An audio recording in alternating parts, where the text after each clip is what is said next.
So what we are speaking about today, I thought we speak about Spelldecks because I had this request twice, not 3 times, and yeah, let's speak about Spelldecks today. I want to speak about 2 Spelldecks. Wait, I have a PM here to answer because he asked me a few ways, a few minutes ago.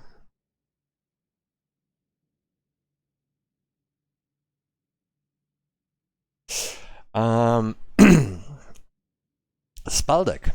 What we're speaking about. A deck only consisting of spells? No, of course not. Some of you already know what I'm speaking about. I want to remind, we have, I think, surely some new viewers of the void mechanic. So every time when you lose a unit that's dying, when one of your buildings, not power wells or orbs, but when one of your buildings is destroyed, when one of your units is destroyed, or when you destroy them yourself, when you play a spell, that energy, or a majority of that energy, flows back into your void pool, and it's coming back to your power again. And this mechanic brings 2 things.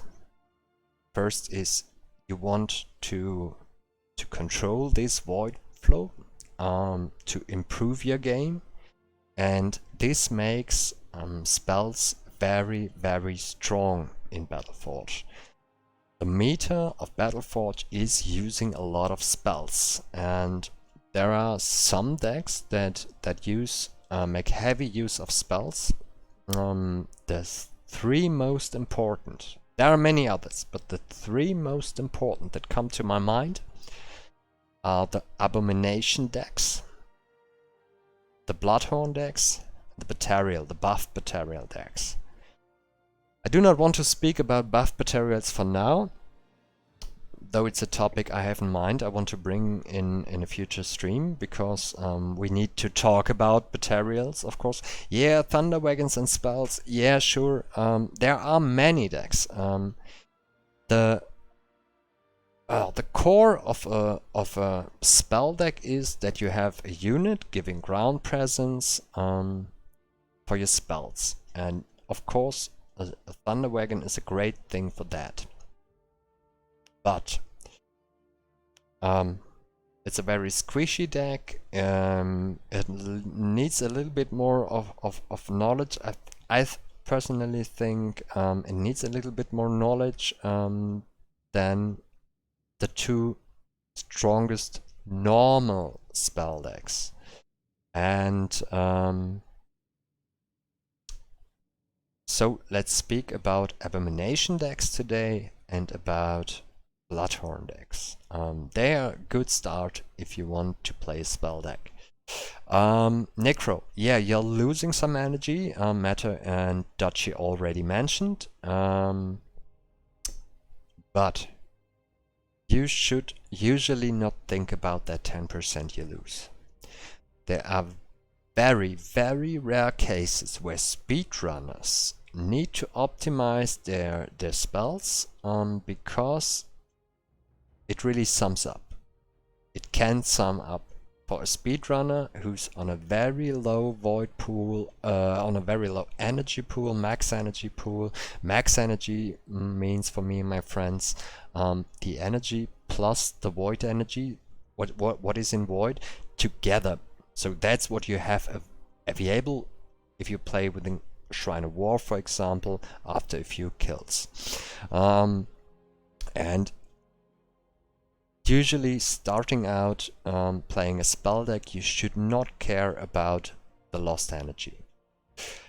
As in every stream, we will build a deck. As we want to build 2 decks today, I want to make it quite fast and will not, hopefully not slack too much. But yeah, please tell me to slow down if I'm getting too fast.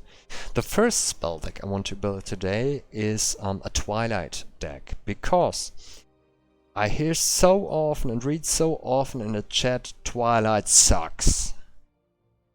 That's simply wrong. Twilight gives one of the strongest decks around. It is not the strongest, but really one of the strongest around. So let's build a deck around Abomination. I will go down back the tiers now in units, and then we fill it up with spells and buildings. We have a tier at tier 4. We use the Abomination for ground presence, and we use the blue one because it has a great effect. When there are melee energies around and you use that effect, they now hit each other. They cannot hit each other. So the blue one is the one you want to use. By the way, the blue has the cool side effect that it gives an okayish damage, and I know other top players do not use the ability much. I personally like this burping abominations, and yeah, you can use the skill even for damage, I think, the ability. We need a tier 3 in this deck as we are not playing double shadow, and you want to have some support for that, because you have not the strong double shadow spells. So we play a tier 3 unit here. There's many options. The Mutating Maniac is not bad. We have seen Trime here, one, if not the best of all RPV players. Likes the Maniac very much. Uses the Toxic Cloud, which is not so bad. Is very stat efficient. A very cool unit you can use. Another cool unit that you can use in tier 3 is the Twilight Creeper, as you can, I think Trime and Radical play too for that one, as it gives a debuffs to enemies. You can use this to increase boss damage, and therefore I like to have a Twilight Creeper with. But have in mind, the Mutating Maniac is fine. In the tier 2 there are many options. You can play a Wireblood, which brings a nice siege damage. You can play I will sort it a bit to be faster. You can play those Gladiatrix. Gladiatrix is super nice. I usually like to play with Gladiatrix. Skyfire is always okay, and Firestalker is a very budget option that performs very well. For the start, you can decide. You can go with a green start, you can go with a red start. I'm not sure if we had much red starts so far on the stream, so I want to have a red start this time. Yeah. So let's go for a meter red start. That's the green Nomad. Now we're going back the tiers up. If you play a green Nomad, you usually want to have, that's the meter fire start. You want to have a mine and a suppression. These 3 can solve anything up to tier 3. Usually, if you have some practice with it. Suppression is nice to add. Intense, you really often want to have that. The Sunstriders are very nice to have if you face Lost Souls. Yeah, many good options. I will go now with Nomad Mine. Eruption. Take into tier 2 my beloved. Yeah, I will take the tier 1 here. I think it's very scales quite good into the next tiers. I want to have a Curse of Oink, because I usually never go out without my Oink. I'm stupid. Because I never go out with my Oink. I really need Oink in this deck to have some CC.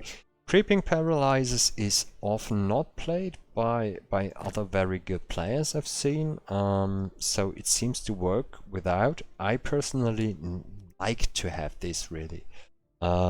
many options here in this deck that you can take. Disenchant is always very nice to have against Twilight. I would highly recommend this. I'm not sure we have slot for the lava field, but I will take it for now. Ravage is usually not worth. We have the nature heals. Ray of Light is okay, but usually shines in other situations. I would usually not recommend to take Ray of Light. Twilight Curse can be quite cool to take out enemies. Wind Hunters, some other options to take out. I'm not sure if it works on Vigils. So Twilight Curse can be an option in this deck. Yeah, but usually, as in every deck, I want to tell you, your lower tiers have to be as lean as possible. Most of the RPV happens in tier 4, so we want to have skills that work greatly in tier 4. I usually like to have my Revenge. Revenge is very nice. So, and as it's a spell deck, I want to take my Inferno. Inferno makes heavy damage. Equilibrium as second heal. I will play it with 3 heals. Yeah, I'm a quite cautious player. I know some other good players played with 2.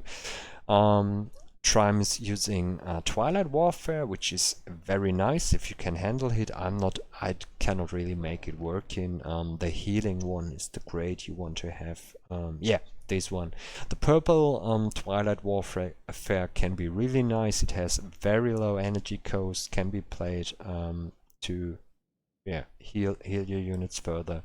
Very great. If you need more sustain, Unity would be a thinkable option. Aura of Pain is not that bad anymore. Could be another option too. Perhaps I come back to them. Let's go to tier 4. Look what we have.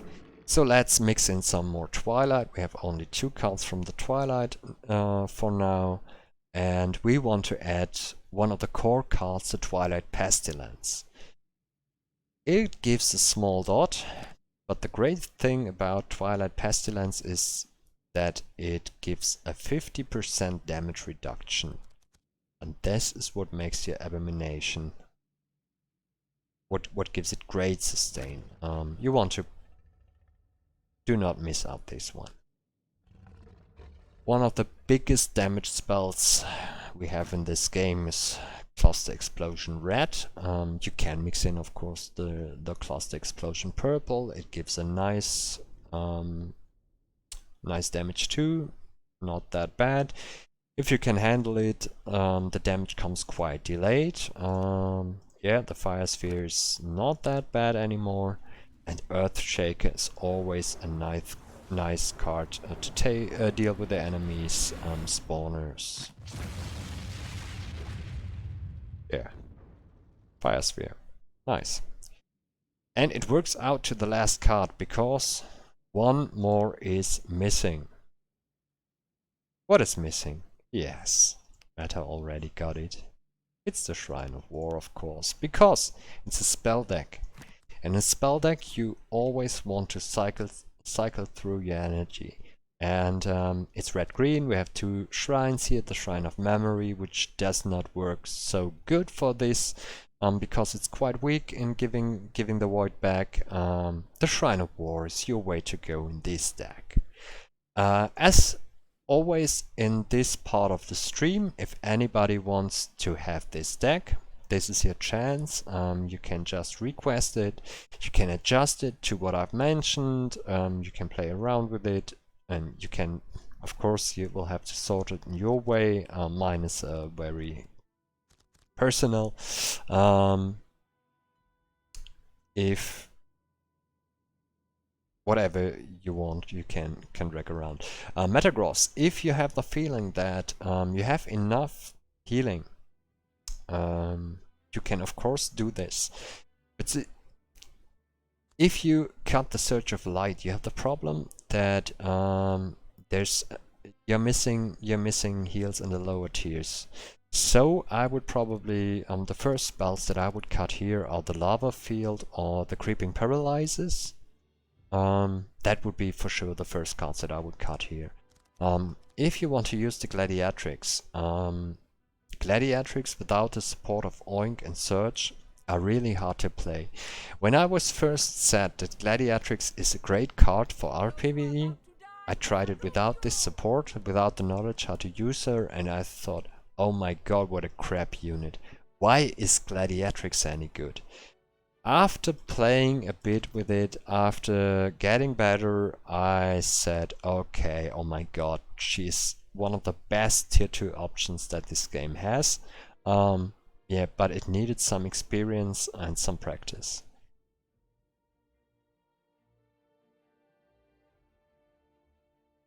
I'm not sure, Necro. What do you mean?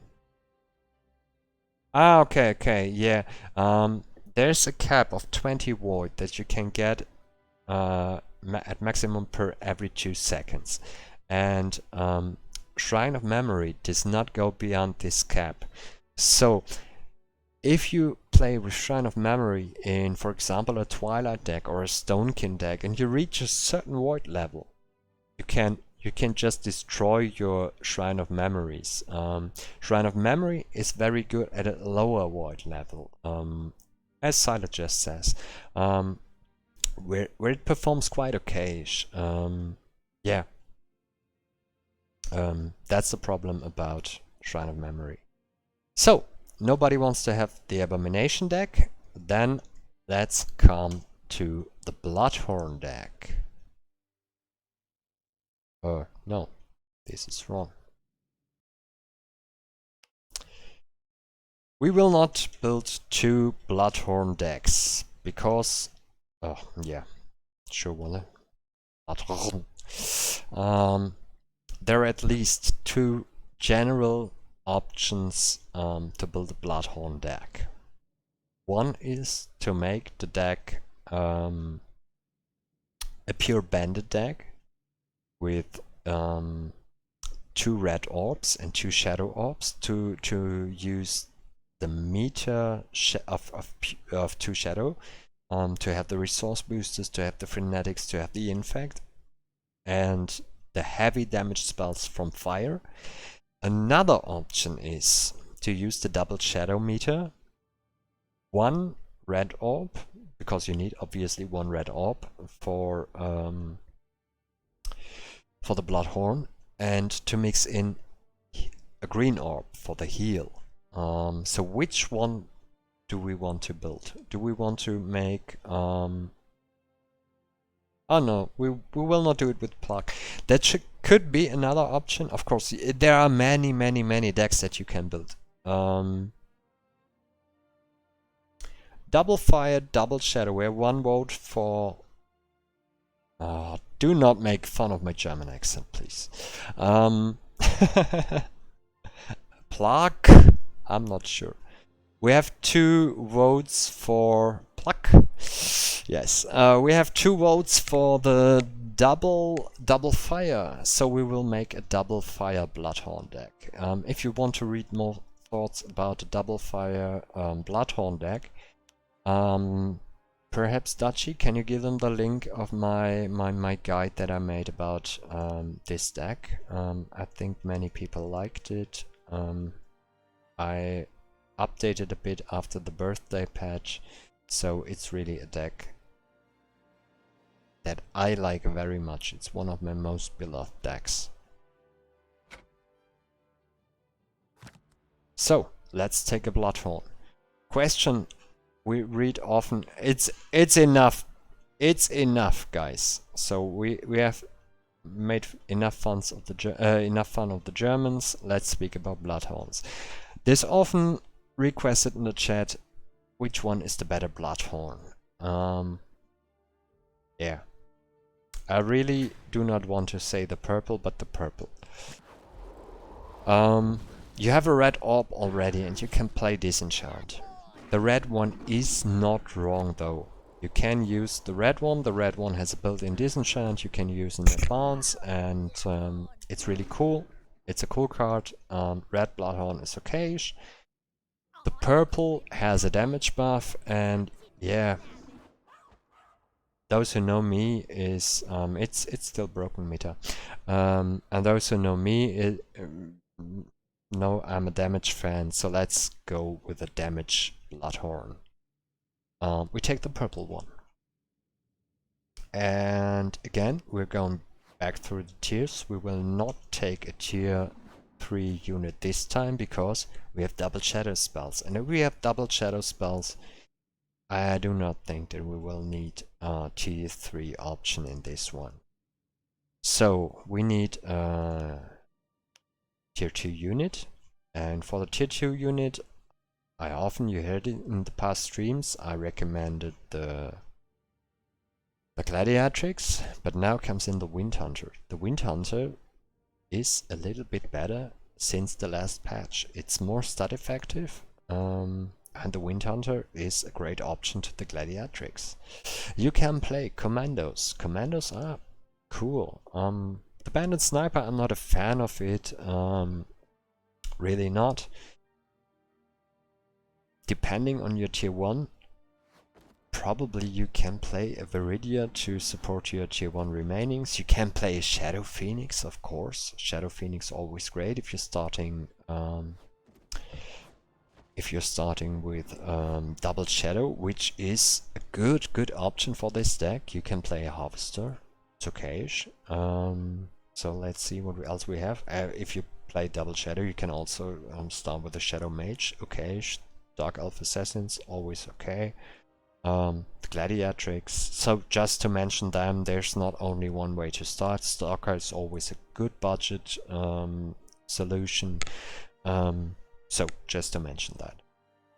For the tier 1, as I'm said, I want to speak about fire starts today. I will take the Nomad.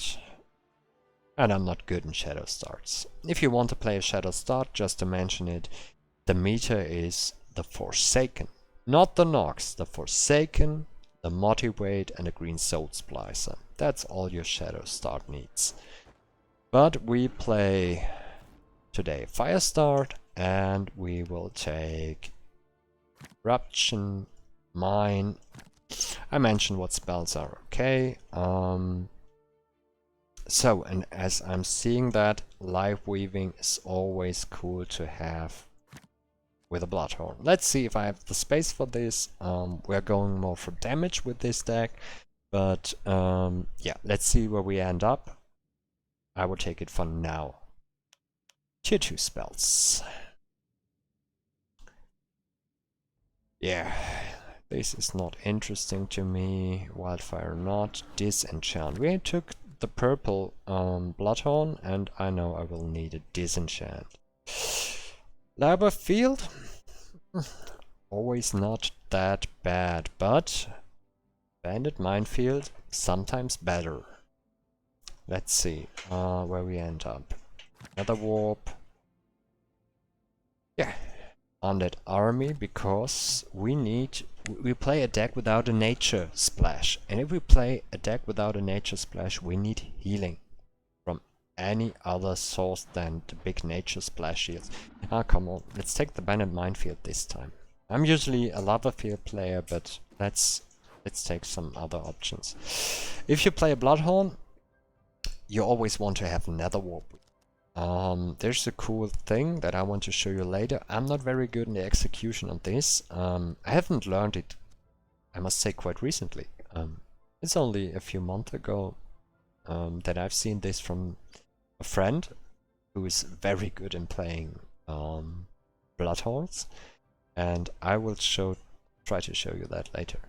So, if you play another warp, always the green one only. Unholy Power, only a slot filler if you have really tons of slots free, and the rest is not really interesting for us. Lava Field, have that in mind. You can play Girl Power on a Bloodhorn, just to mention that. We have a small lady riding the Bloodhorn, and she counts as a lady So the Bloodhorn is a shield. Blood healing or bloodthirst. It's very map deck depending. Blood healing is a little bit more versatile, I think, and this is the reason why I want to have in this deck a blood healing. Unity. You can play with one of them. If you play with one of them, play the blue one. The blue one reduces damage. It's a very, very cool card. On the hardest 9 maps, on the very hardest, probably you will have a second one. Want to have a second one. Because if you play in fight an undead army, you can take the second unity and bind the undead army in your blood healings and have more combined HP, which is a very nice move to survive. So probably I want to have both unities to survive better. We're speaking of spell decks, I want to have spells. Inferno is a great damage spell since it's buff. I won't take both Frenetics for now, but I'm not sure if I will keep that. Soul Shatter is a damage spell, we want to take that. Infect is a damage and defense spell, we want to take that. The blue, I think it was, yeah, the blue kicks back large. Sandstorm got buffed recently. Hey, Ultralord, nice to see you here. So you can take, if you really want to keep more the bandit theme topic, you can take the Sandstorm. Next one, Amok. Amok got buffed recently and it's really nice. You can place it freely on the map, so you, if you're not practiced to work with Frenetic Assault, Amok gives you, it's easier to play, let's put it like that, and it gives a damage buff. Or a debuff to enemies that they take more damage. Yeah, I like damage. Let's cut one Frenetic. Take an Amok. Amok gives damage. Now I'm building a deck right on the fly, Capo, and I do not want to think an hour about the deck now, and so I'm just grabbing cards, kicking them, and just looking what I can do. Cluster red is the reason to play 2 fire orbs with Inferno. These 2 have insane damage and are worth to take the fire orb. And Unity helps you sustaining the Bloodhorn, and this all together makes up for the green orb. It's hard to play sometimes, but it's great. Okay, I see. We do not come out with the slots. So, because we have again the Shrine of War missing. You can play this deck also with you can also play this deck with Cultist Master and Furnace of Flesh, but yeah, I'm not really good in that, and I usually want the easy life with my Shrine of War. And Sword in Cup. Yes, it's the unholy hero. The problem is, if I take the Earthshaker and the Sword in the Cup, I like that meta. We will call it from now Sword in the Cup. You just made a meme for me. Then I would have no more slot for my Shrine of War. So I would cut the Life Weaving, which gives damage reduction, to Sword in the Cup, and oh no, we will not speak about that. Yeah, that's just the things that are up to you. We have 2 sustain skills here. We had another sustain skill with the Life Weaving. I decided to cut more the Life Weaving rather the Life Weaving than the Unity, because in this deck I have enough damage to spell my Bloodhorns a bit. I do not need to play it with 1 Bloodhorn only. I can play 2, 3, 4 Bloodhorns in the later game. And for that I want rather to have my Unities, which work very efficient with the Undead army. But it's up to you. If you say, oh my gosh, I'm dying so fast, so just skip a little bit of damage. This deck works because of massive damage. But you can skip a little bit and mix in a little bit more defense. So it's up to you. There's not one. I do not like to give out decks, as many people do, as 20 cards decks. A deck is never 20 cards. A deck is always, according to the situation, 25 cards, 22, 28, something like that. And if you do not give some joker cards with it, I think it's not a good deck. So that's what I came up for now with the Bloodhorn deck. I gave you some options, and yeah, the first one is already requesting. If you want to have this deck, please request it. It's a great deck. I can heavily recommend this. It makes a lot of fun to play, not with a usual nature splash, but just to walk a bit around that and yeah, trying different things. And this is heavy damage. So yeah, the volume sorting. Just to explain that, we had that in the last workshop. Many people like to play tier 1, tier 2, tier 3, tier 4. That's fine. Whatever works for you is fine. I've seen so many things. My idea behind my sorting is I do not want to spam units. So units and the buildings I only build twice in a game are quite out of view. I put them where I do not press the buttons. I usually use only buttons till F8 and use some of the double taps.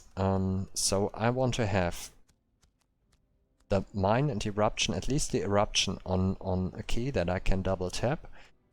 But I will not use them in the later game, so they are in a not so focused spot for me.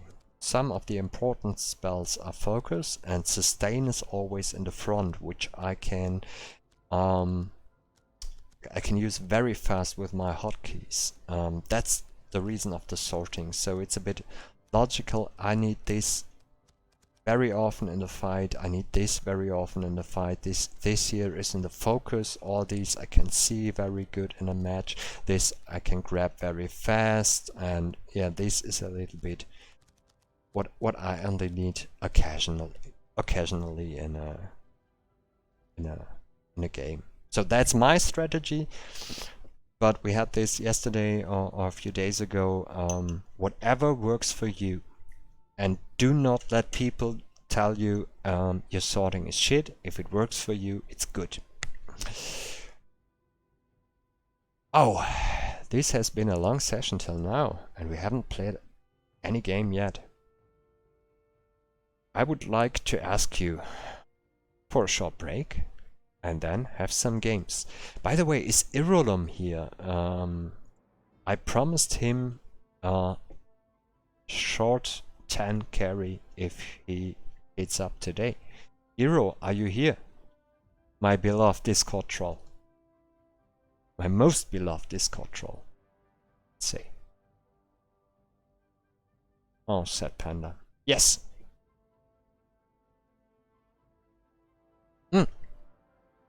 If not, he doesn't get his carry. I would say let's do a 5-minute break. Volin talked now for almost 1.5 hours. That's a fucking lot of Volin talking. And oh, Capo, you're driving me crazy. Let's do a 5-minute break and then come back and have some 9 matches.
Hello everybody, I'm back, and indeed the streaming artwork is great. Do you know from whom I got this demo? Just joking. I think most people here already know. Das Damo is the one who made this great artwork. It's really insane. I laughed so hard when seeing this the first time. I'm very thankful. Yeah, that's great. Now, I'm not sure if I can do this, what I want to show live on stream. Let's see.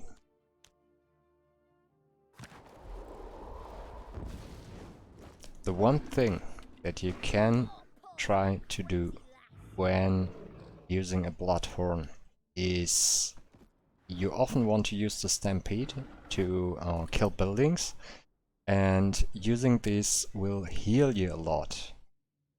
And if you use the Nether Warp, every camp has somewhat a left line and a right line, and if you stampede the other and set at the end another warp, it sometimes works like not this, that it even crushes another building if you set the warps right. I'm still practicing this. Damo is also the one who showed me this. That's really an insane trick to get more value out of your Bloodhorns, by the way. But even without that, this deck's really shining. Are there any people who want to play with me? Probably one of the decks I've shown, the Abomination deck or the Bloodhorn deck. Let's do little faster runs today in a 9. I will open a 9 in a second, and probably you want to join me.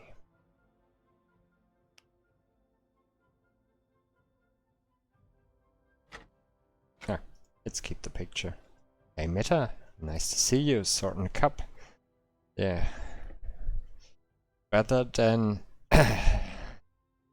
another thing that comes to my mind.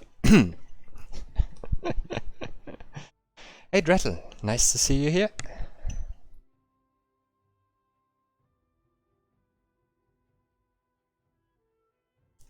Dare you people, dare you. Please join me.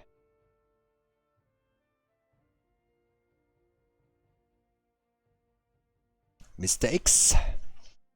I'm not sure if he's on stream, but very nice. We have 2 bigger players and 2 silver ranks.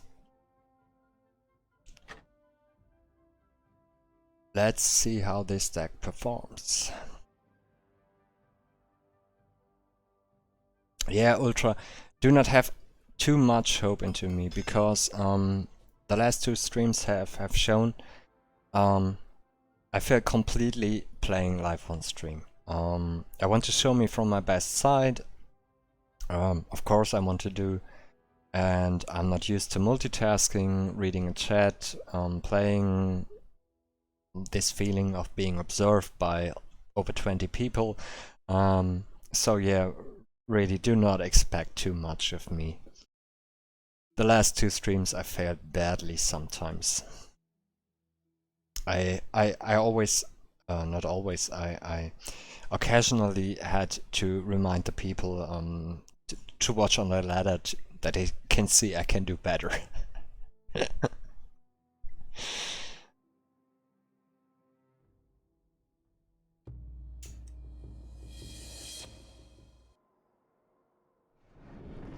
Yeah, I think I'm top 3 now in the current month. Yeah, but last 2 streams I did not play like that. But also I have to emphasize that I'm top 3 due to the absence of better players. Not all good players play every ladder every month. So I would rather see me low end top 10. Okay, I do expect a worst case start. I do not know what's happening here. It can be few archers and nothing more. It can be a shielder, 2 beasts, 3 girls, and that's why I'm very cautious here. Okay, blind melees. I like blind melees, not to make my mine as much damage as possible. And I think those are from the wave, which is very nice. Little eruption for the CC. I think I need more CC and more damage.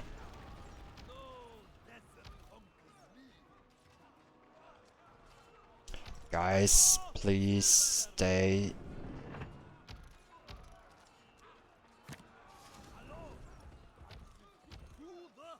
As it's lost souls, I will make a cheesy trap. Just for you that do not know this, as long as there's a remaining from a wave, they will not spawn another one.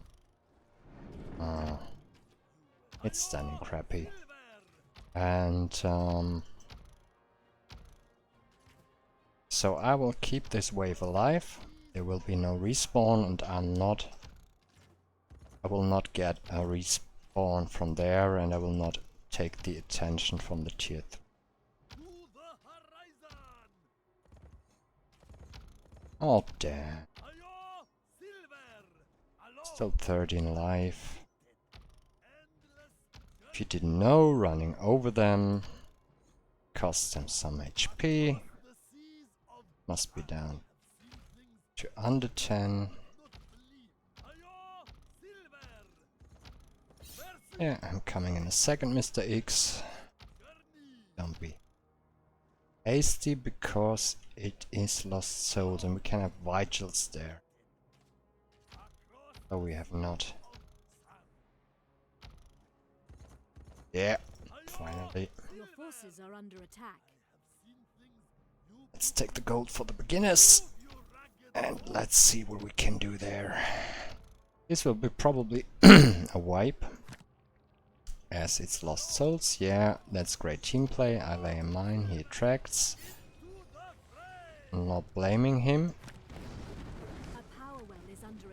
But not taking tier 2 gives me the energy to get rid of this spawner, no matter what's here. And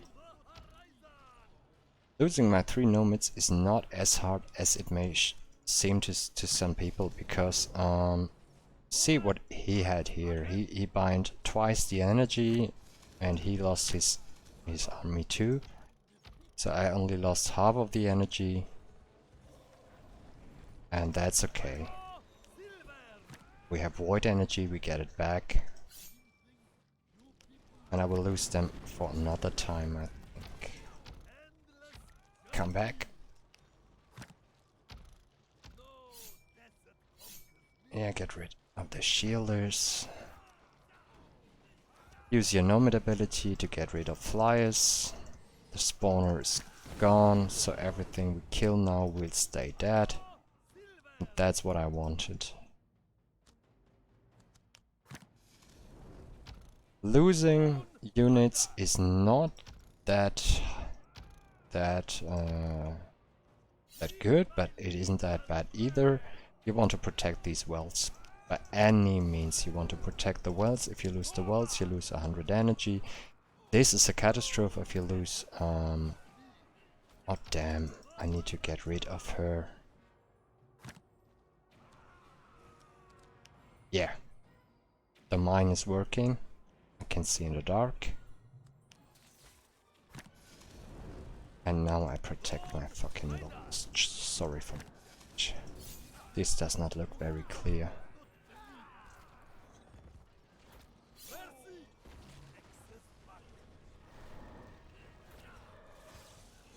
Yeah, demo bandit minefield would have been great. But I'm playing with a beginner. I do not know what I can expect from my mate. If I'm playing with someone like you, we know each other well. We understand blindly, we mostly speak in a voice. It's a complete different situation. I think this deck, staying tier 1, having more energy to erupt all alone the spawner is a good choice. It was not the worst choice.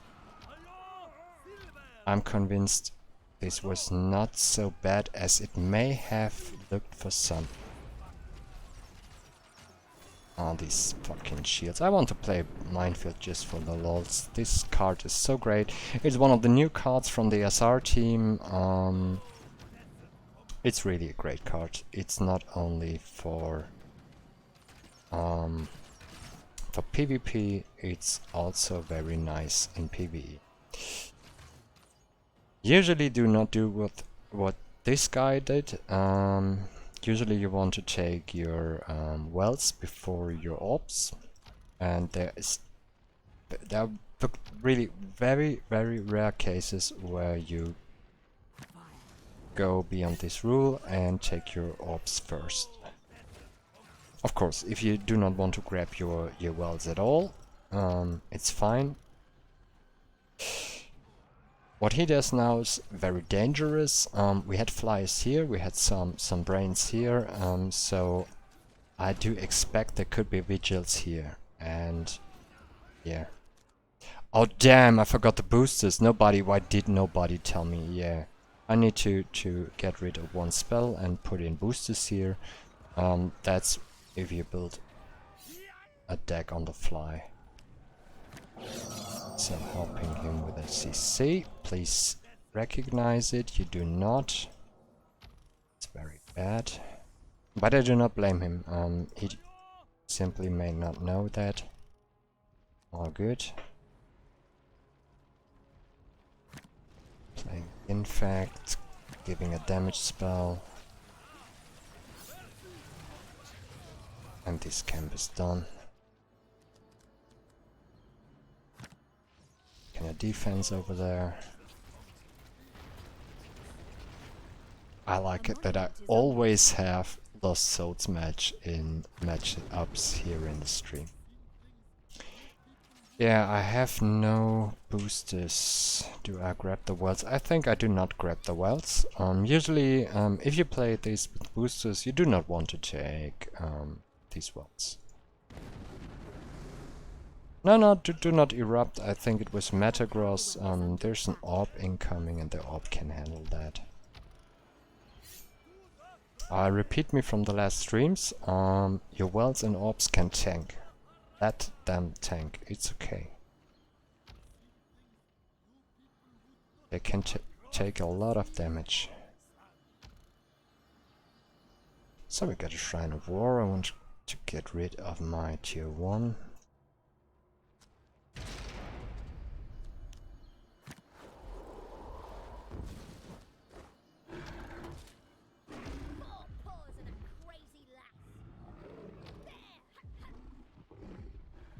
Okay, that's always valid meta.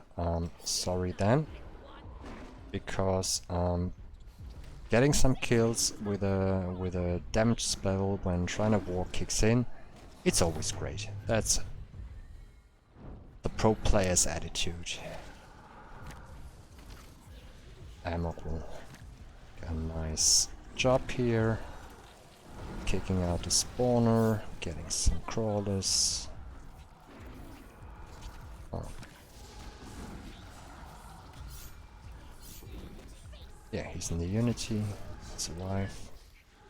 It's no good idea to go with your tier 2 units beyond tier 4, never do that, if you can avoid.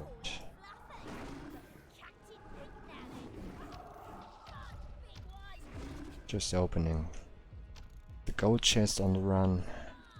I thank you very much, Meta, for taking the Shrine of War from me. This really helps a lot.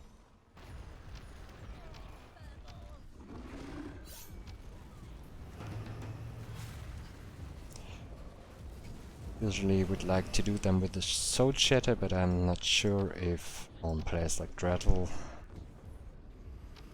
would see this is good, and I'm not sure how much healing he has. So I'm taking care of the next camp over there.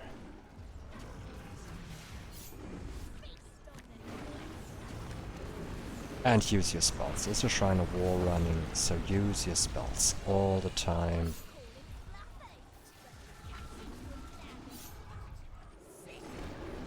It's a bit too further, but everything good. Oh look, I have 600, 200, 800 max energy, playing in another Bloodhorn. I could even bring another. Makes things safer against lost souls. So we have 4 players, 2 newbies. I will go to the last row, leaving the easier lanes for the newer players. I think that's a cool move. Make sure you play never the Amok on your own units. It hit just before... oh damn, this could be a wipe.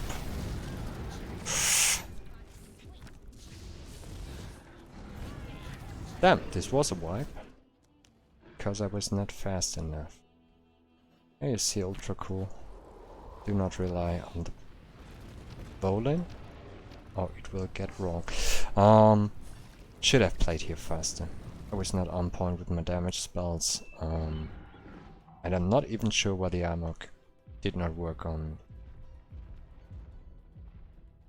the guys here, on the Necro Furies. Let's see if we can support a mate.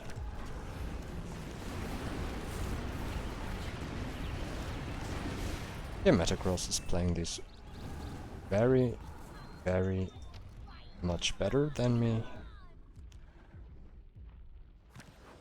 Max range port.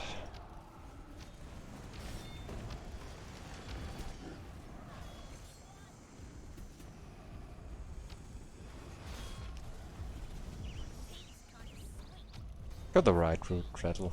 You have a strong force. You should be able to deal with that, and I should be able to deal with those camps here.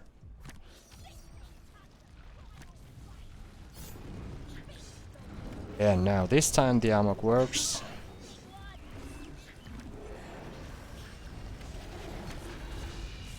And this time my strategy works. I was not playing on point.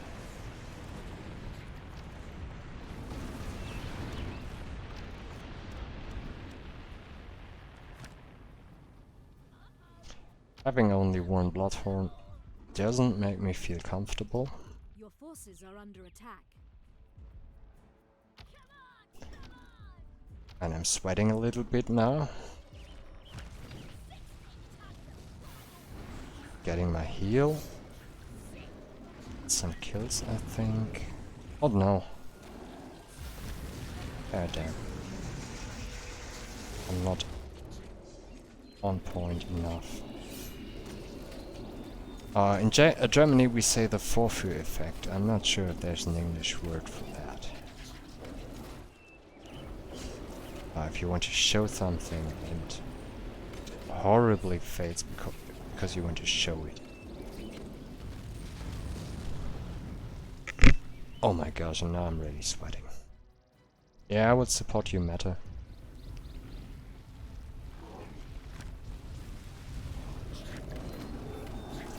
This time this guy's shooting into nowhere, as it should be. Battle wiped over there. Okay, I will spawn another Bloodhorn. Oh, this is so embarrassing. Your forces are under attack. This is so embarrassing. Demonstration effect. Yeah, okay. Yes. Yeah, I'm very... Ally requests your attention. This happens very often for me.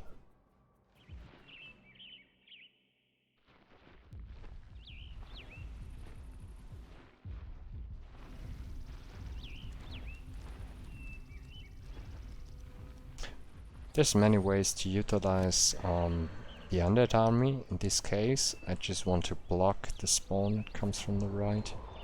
There's so many use cases for the undead army you can use it for. Oh, yeah, you were on point. That's very important. If you see him, you need to see him. The horror elves just snaps the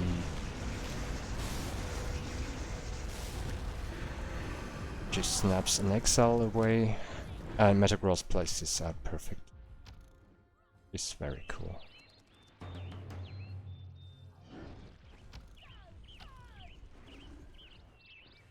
Yeah, I took the wrong path, and here just will the wave sneaks through. Oh, this is played bad by any means. We should all look out with 3 players that are in the Twitch, that here will be a attack in a minute. Probably we can stop it with spells. And again, I'm not feeling comfortable with only having 1 Bloodhorn, but I will try my best and fail again.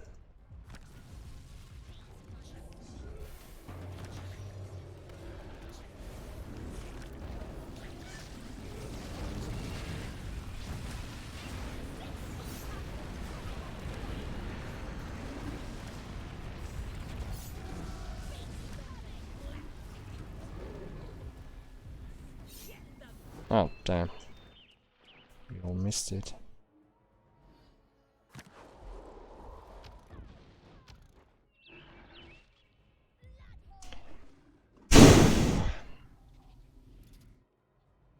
Not feeling good now. Next one will be better. How's your installation working, Wisto?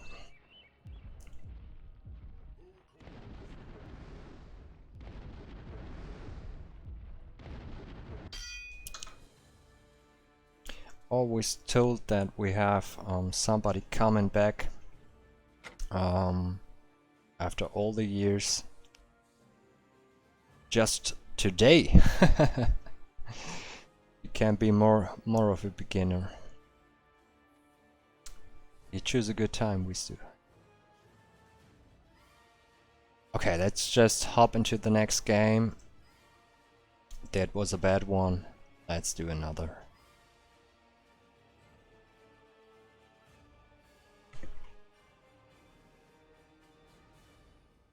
Ultra Lord, nice.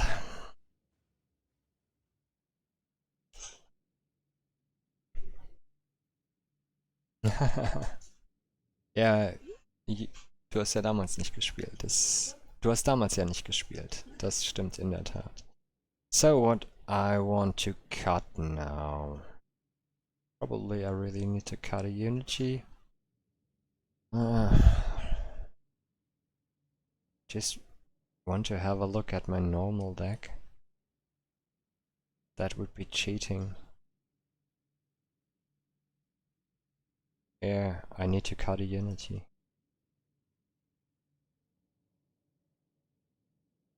And if I lose another game badly like this, I will have to cut the sword in a cup or a defense spell. GG Dreddle. Well played.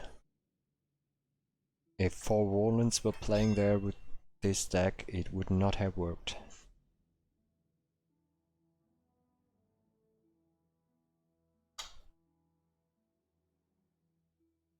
But we all know back from school that one sports teacher. See you next time, Meta. We all know that one sports teacher who was telling you how to do things, and you always thought, wait, can you do this? I do not think so. I'm that one.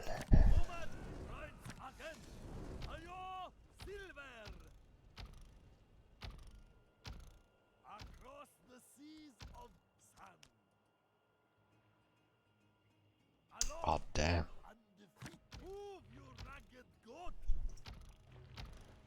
Really having a bit bad fingers today. Fire pull usually means you lay the mine, you go out shortly to draw the archers into the mine and right back into the mine.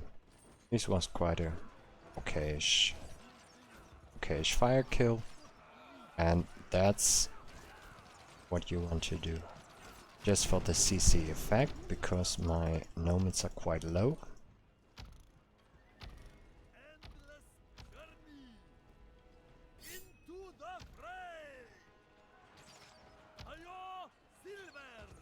And as I'm having a melee T1 on an outer lane, I will play it again a bit cheesy. Okay, these shamans are coming from the tier 3. I do not want to hit them. Let's go back. Because I only want to hit those shamans when I want to kill, when I'm able to kill the camp. It's no good idea to engage them any further. Oh no. Bad. More archers there.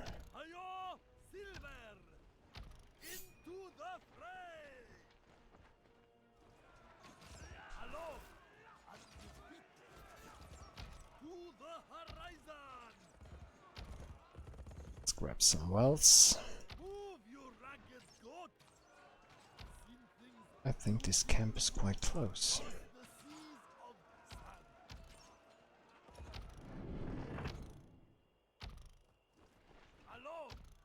Only 5 HP left, that's not much.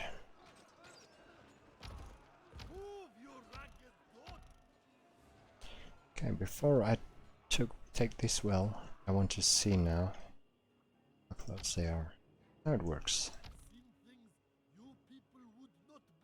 That's a very cheesy way of playing RPVEs. It's a very effective way if you're playing melees. No need to play like this, but if you have your archers, probably on your tier 1. What's this? This is a strange layout. This is probably a good idea if you're playing melees on the outer lanes.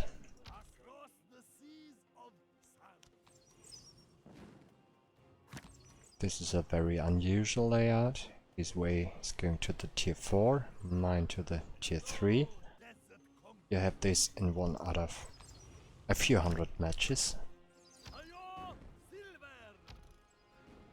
So I'm on my own. Using the spawner a bit. Reminder for the new players, only the right one spawns. The left is a dummy, this one is a dummy.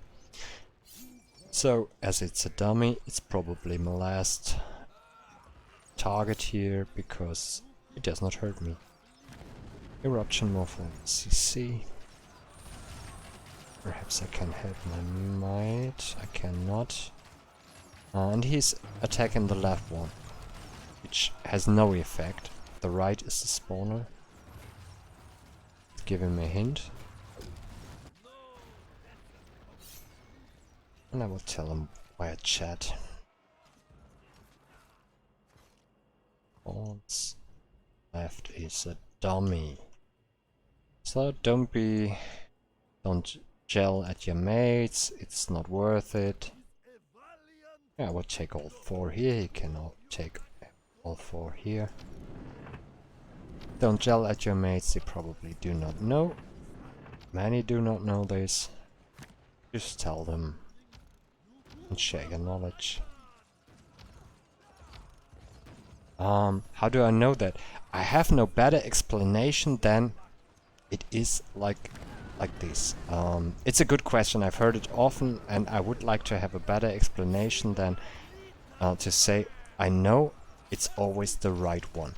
A good question is, which one is the right one? And from the moment you see the camp, which is not attracted so far, all units look in a certain direction, and this is the entrance.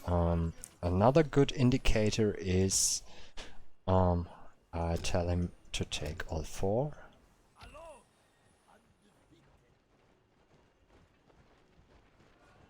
Another good indicator is the tower. If there's only one tower in the camp, this is the entrance. If there's 2 towers in a camp, this is the entrance. There can be up to a maximum of 3 towers in a camp. Then there, where the 2 towers are, is the entrance. It's a bit of about practice and experience to recognize which one is the right one. But when there are two, be sure only one of them spawns. And yeah, probably if you're unsure which one spawns, just look out. Oh damn, I should not talk all the time. I should do something. And if you're unsure which one is the spawner, look out for the one that actually spawns. That can be a help. So he in this case could have seen, I'm killing here units and I'm attacking the spawner and there's nothing spawning out of it. It could be a great indicator too.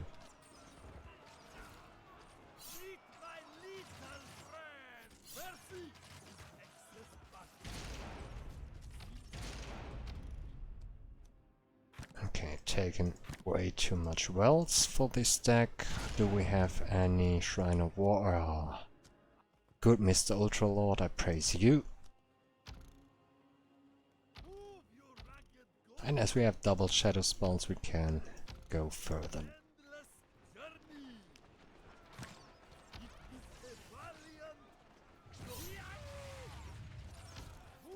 Oh, wait.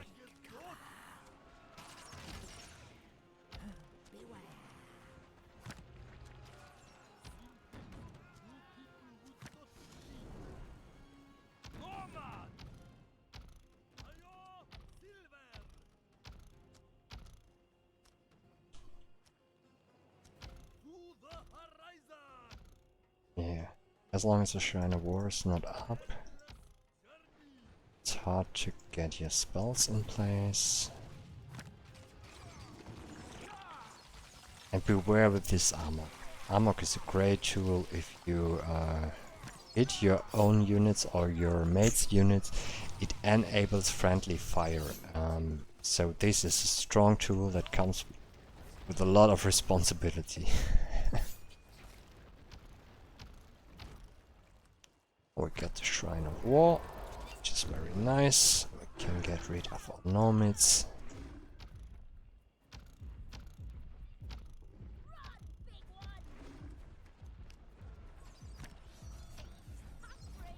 Everything down. Everything down.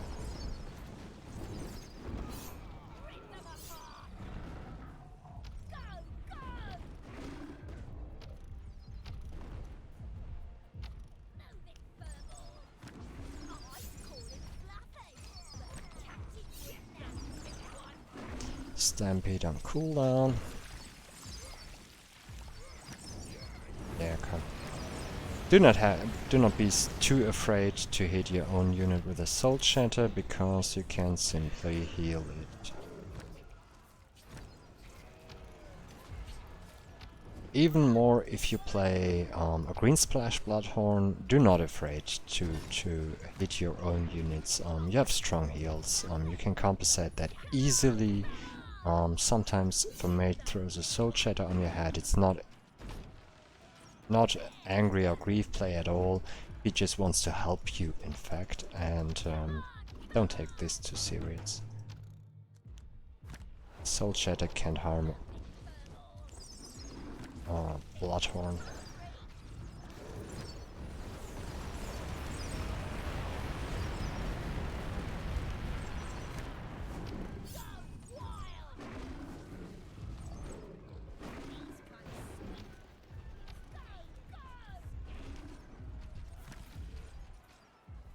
Okay, I take them into the camp. They're not far from the camp. Just drag them here, get some corpses, stampede. You can use blood healing on the infect, by the way. Only gives a tick. Oh damn. Played well.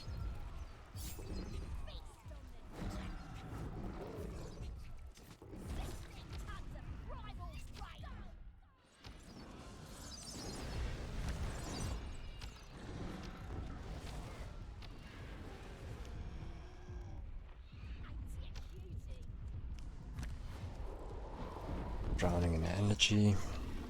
But always make sure with a spell deck, with any deck, that you have some energy left to make your spells.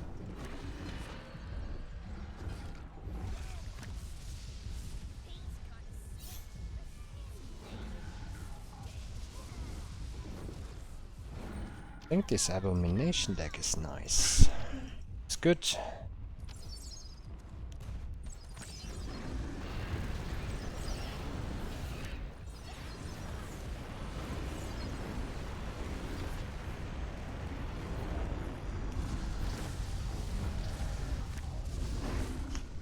Unity before the Soul Shatter, and it does not much damage.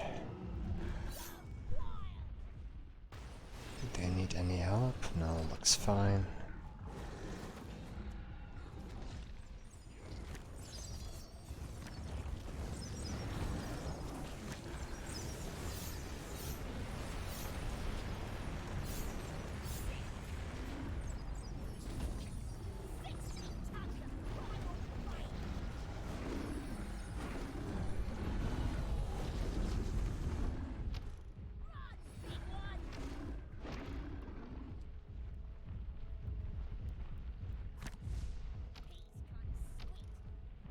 Yeah, that was a bit early.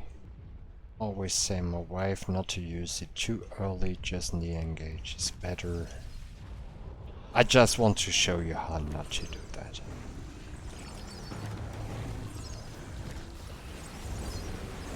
I personally like to aim at the flyers. Oh damn, I have the hotkeys other than in my usual deck. Confuses me a bit.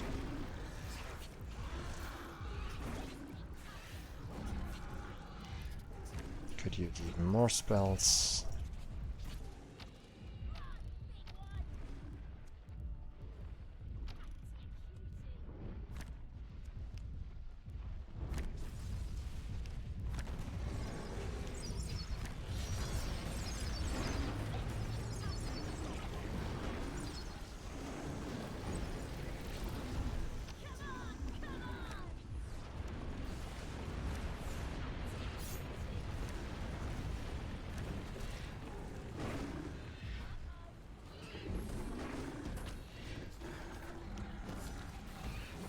I want to practice this nether wall thing.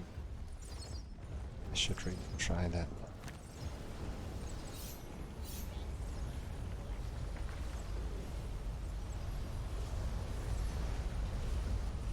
Yeah, I want to take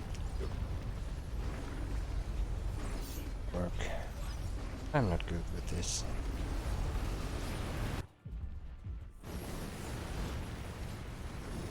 Yeah, by the way, about players' etiquette, GG at the end of a match, it must be a super match, but GG usually means nobody acted like a dick. That's a nice thing.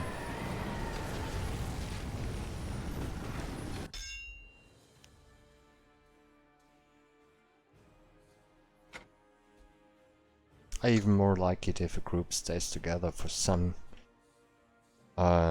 matches, some more matches, and yeah, I usually, that's a thing I do very often. I usually say thank you for the matches, GG's. So that's just politeness, and we're all human. Everybody appreciates that. So let's play a bit of Twilight. If there's anybody in the chat who wants to join in the yeah, from the Twitch, I will open it up in a second. Thank you very much for joining, Dreddle. It's a fun. Very well done. I think, yeah, sure, Reverend. Stay. Hello, Mr. Capo.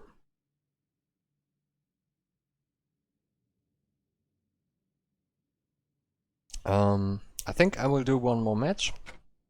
Then we will look out if we have any new beginners in the stream that we can give away some cards. And finally watch the usual replay.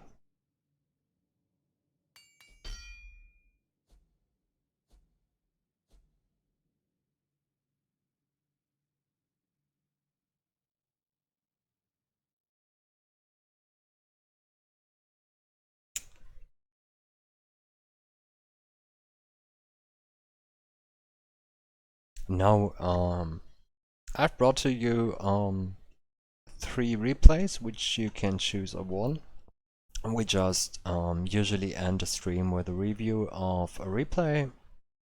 Just looking what was cool, what was not so cool, and I think that's a nice outro.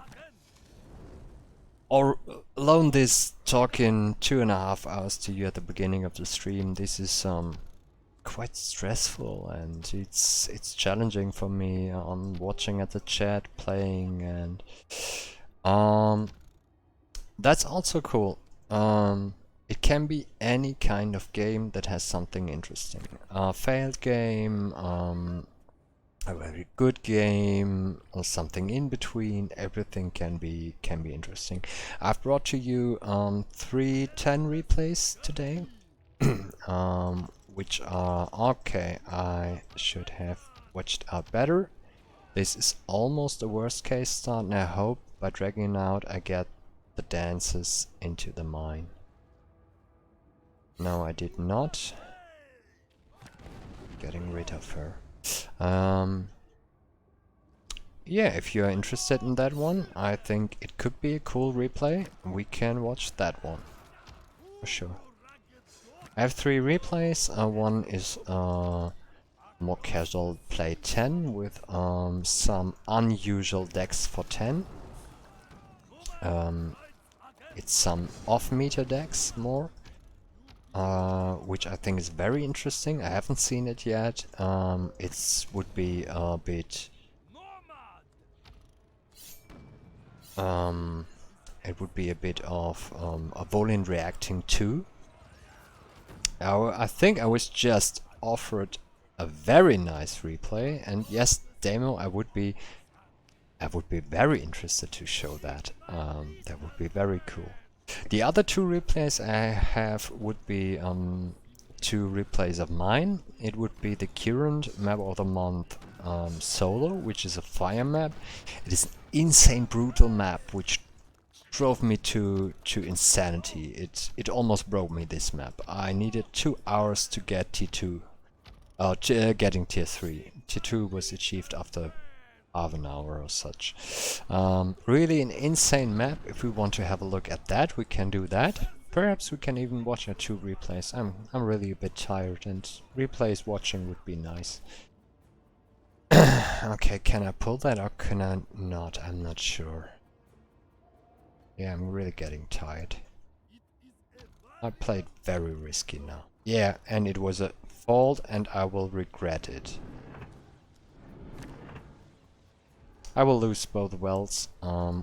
Nothing. Reverend, if you're in the stream, go on the spawner. Go on the spawner, please, please, please. A power well has been destroyed. Yeah. May I erupt that? Very good.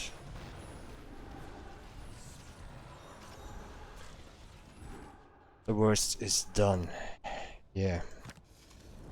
And the 3rd replay I could offer to you would be the current 4-player map of the month. I participated in the current rank 3 rank, I think it is. It's played quite sloppy. It's a hard map for most players, I think, and it could be very interesting too. Trime, I would be extremely interested to show one of those. Probably we can have a match together as we had in the past. Me playing probably a mix to meter and off meter, a very banditish deck without green, which is not common, so common in tens, and you playing one of your off meter decks. I would be very interested to show those. Okay, let's play this time better. I think the 2 vigils are still living.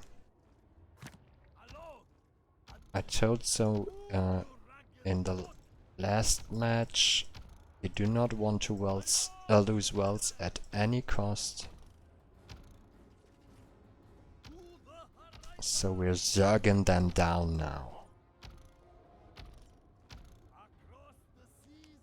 I will bring a 4th Nomad because 4 spears can kill a Vigil with shield. Ah, they have such an insane range. Requests your attention. Oh damn. Yeah.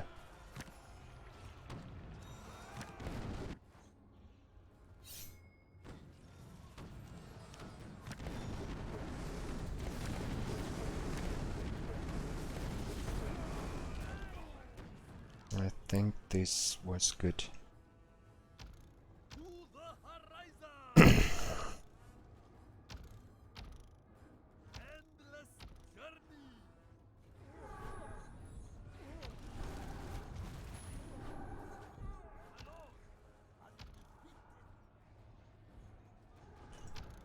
He took care of 1 Vigil. By the way, if there's only 1 tower, the best way to deal with this camp would be to clean out the 1 tower. Buffs the Vigil heavily.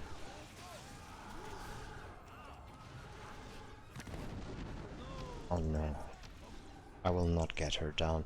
This is an insane mess, this game. I would love to play in a voice now, and Reverend does very, very well here. Yeah, oinking them, great move. Very well played from my mate.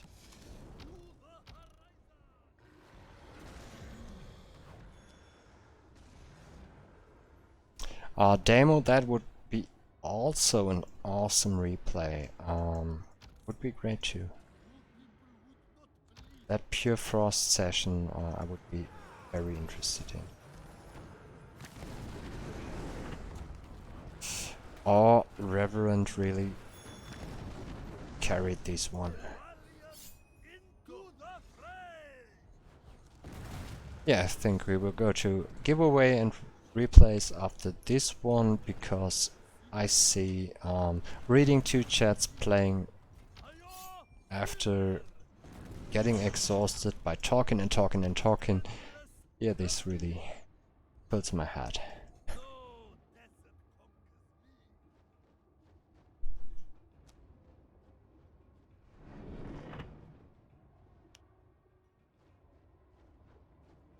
But Morningstar, we now always we talked about 10 replays, and 10 replays, I think that's a very special thing. Reverend, please. Oh no, not ready for this.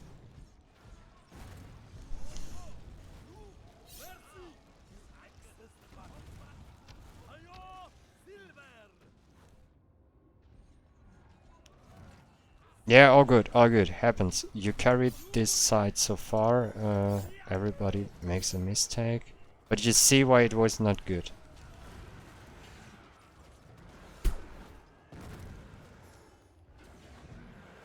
I'm trying to catch up my energy problems.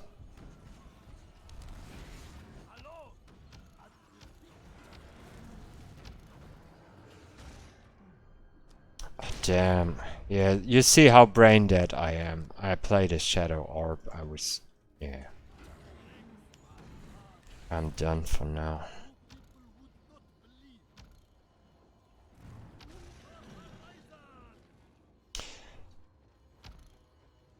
Let us just attack in the back. Yeah, sure. Release, that's fine. I will keep them for a while. Or even better. And we need to get our 3rd ops. Oh, Nami Monument.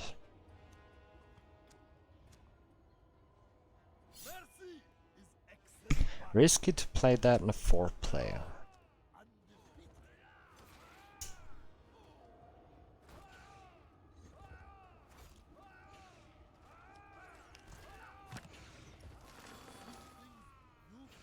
Oh no, all good. Let our worlds tank a bit. I'm on tier 3 now, you're on tier 4. Now we can do this. Do we already have a Shrine of War? Do not have, so that's on me. Which is not good.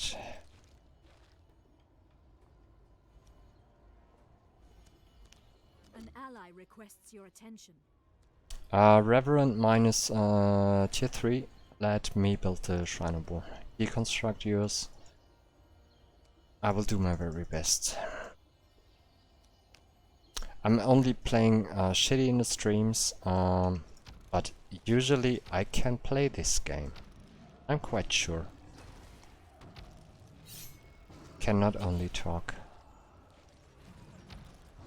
Though Shrine of War is not my best practice.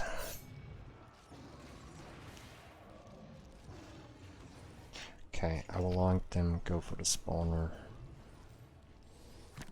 We need to get rid of this.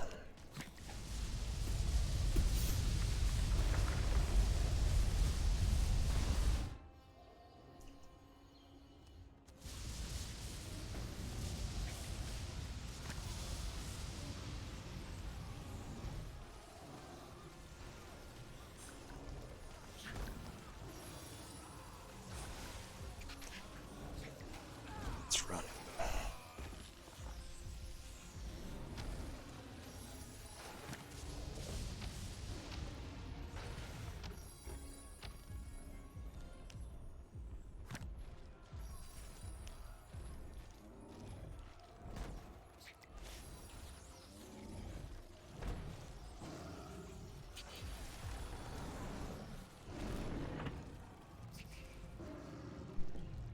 Thank you very much, Mr. Damo.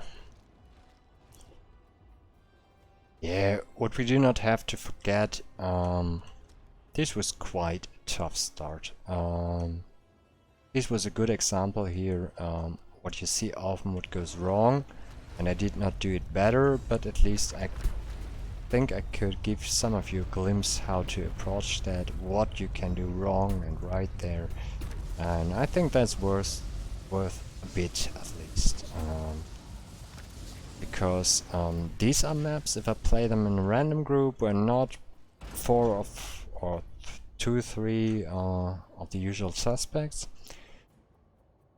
I sometimes run into a time limit here, and I often hear all 9s are so brain dead and super brain dead, and actually sometimes I run into a wipe and ask myself, do others don't do this? I cannot believe it sometimes.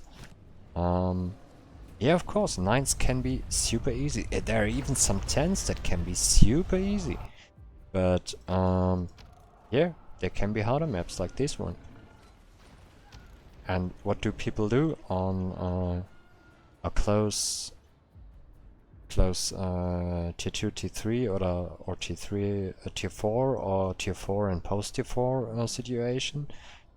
I see wipes sometimes, occasionally in 9s, of course. Okay, I will use the cluster now because I'm not that strong. Give us some room. Use our spells.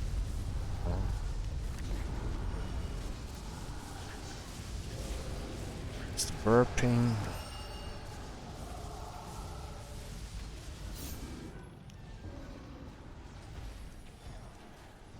And always make sure with the Abomination deck that you have some energy left. That's very important.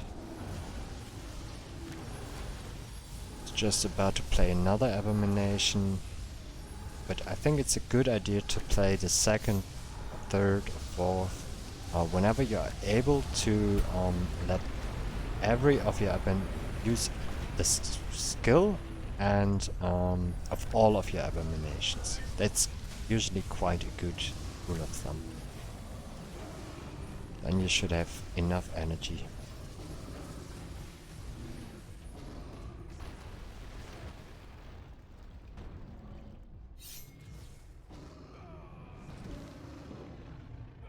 Yeah, isn't it a burp? I think it is.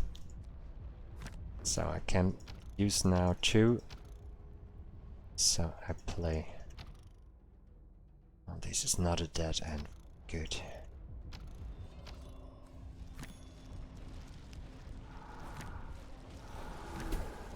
Make sure to hit the Spellbreakers fast with the CC. Because they disenchant everything.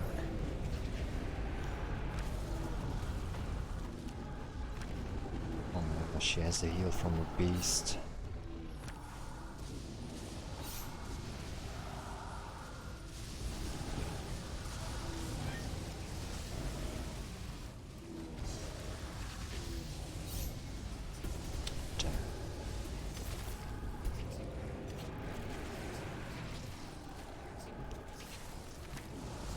And by the way, just to mention that the Abomination skill even works for bosses. It's one of the few debuffs which can be applied to bosses. A strong boss, like for example the Twilight Infestor, will be completely knocked out by an Abomination. Just to have that in mind. Okay, double camp. Second last row. I think this will be a wipe, by the way. We won't make it in 4 minutes, 5 minutes. I'm not sure.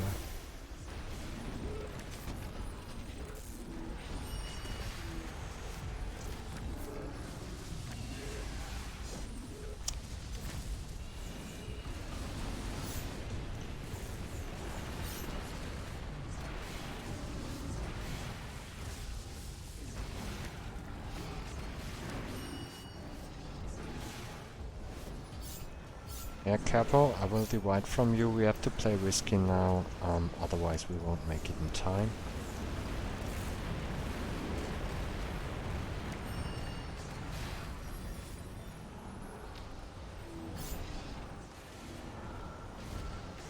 Spells. Yeah, I will go up here.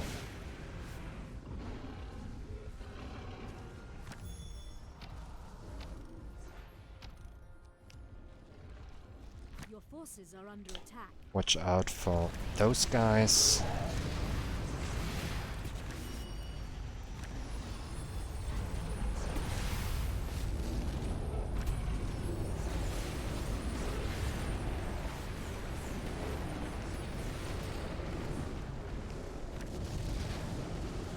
This is a heavy map. Spawns, the incomes are heavy. It's really challenging.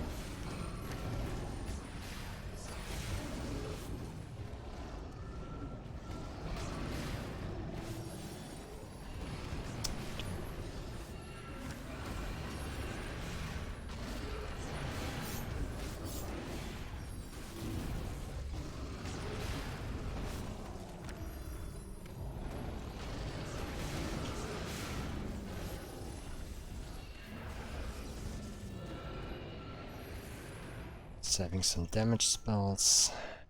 Burping.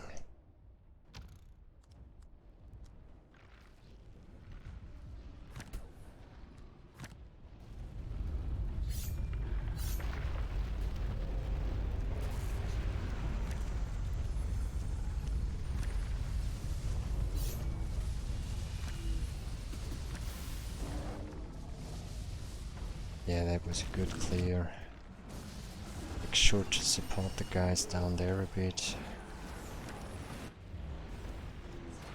Capo, I'm not sure on how much energy you sit. If you can do more Bloodhorns, do.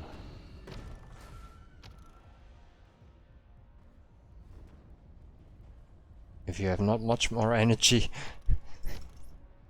Yeah, all good. I don't want to be Captain Obvious.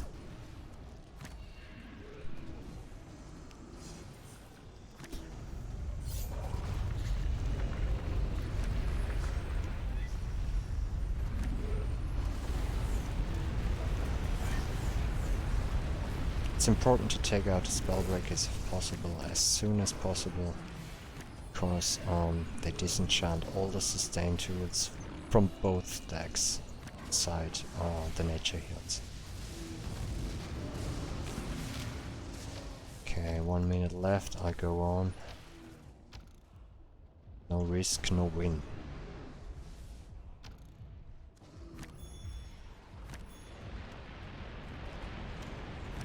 That one for this camp.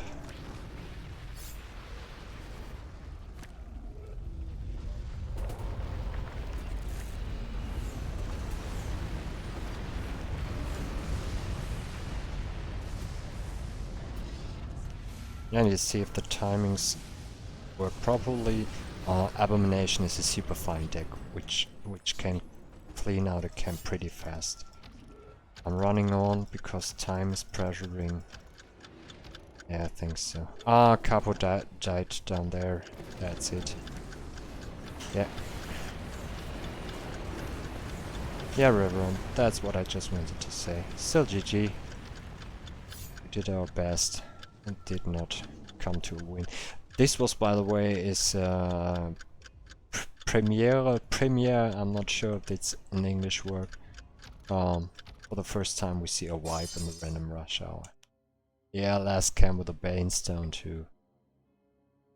Yeah. Blame me, it was to my slappy start, it was not good. Yeah. I think still a game from which we can all learn. This is exhausting. Yeah, Capo, the problem was that I did not do what I said in the very first random rush hour. Do not take your wells. Yeah, here came all together a hero. Zinio. Do not take your tier 2 wells too hasty. If you're on the outer lane, you have to expect the tier 3 is quite close, and I was talking, and took those just in an auto mode, this tier 2 wells, and from there it was really sloppy played on my side, and Reverend really carried this very much there, which should not be the case usually. I'm really feeling a bit ashamed of that, and yeah, we could have all done better. Still, GT.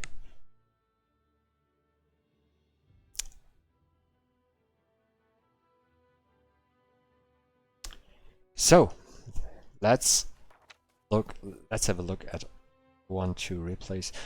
Nox Cloud is okayish.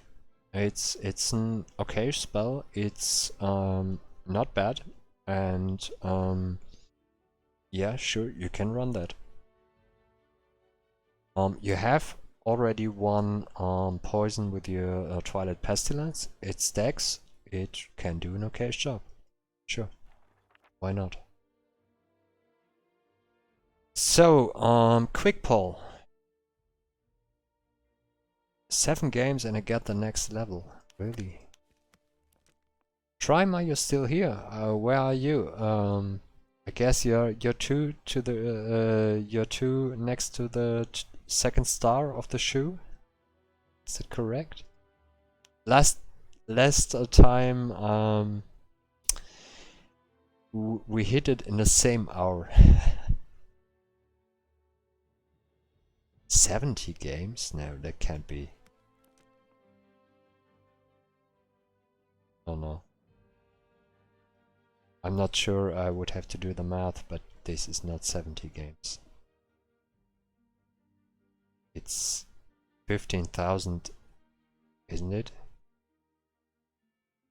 Yeah. I'm not very good in the math too. Hey, Mr. Toggy! We're just speaking about Abomination to decks today when you come late. What a shame. Probably you need to rewatch the video on demand. Damn. because Dachi asked about Bloodhorn Spelldecks, and I thought it would be great to do this together. And you also missed the first lost game in the random rush hour. We just had it. We wiped insanely bad on a Lost Souls map. On a 9, which is so brain dead easy. Yeah. So, quick poll. Let's speak about replays. Solo 10, map of the month, fire. This insane fire map, which drives you crazy. A more casual off-meter decks in 10, or the current rank 3 in 10. What do you want to see? We have all seen that lost match. I think analyzing it to death won't help. I think the biggest mistake was on my side. Capo underperformed too on his side, and so there's not much to say. The veterans failed there badly. Slavs, we have one for Slavs. That means the off-meter 10. If I get another vote for the off-meter 10, we will see that.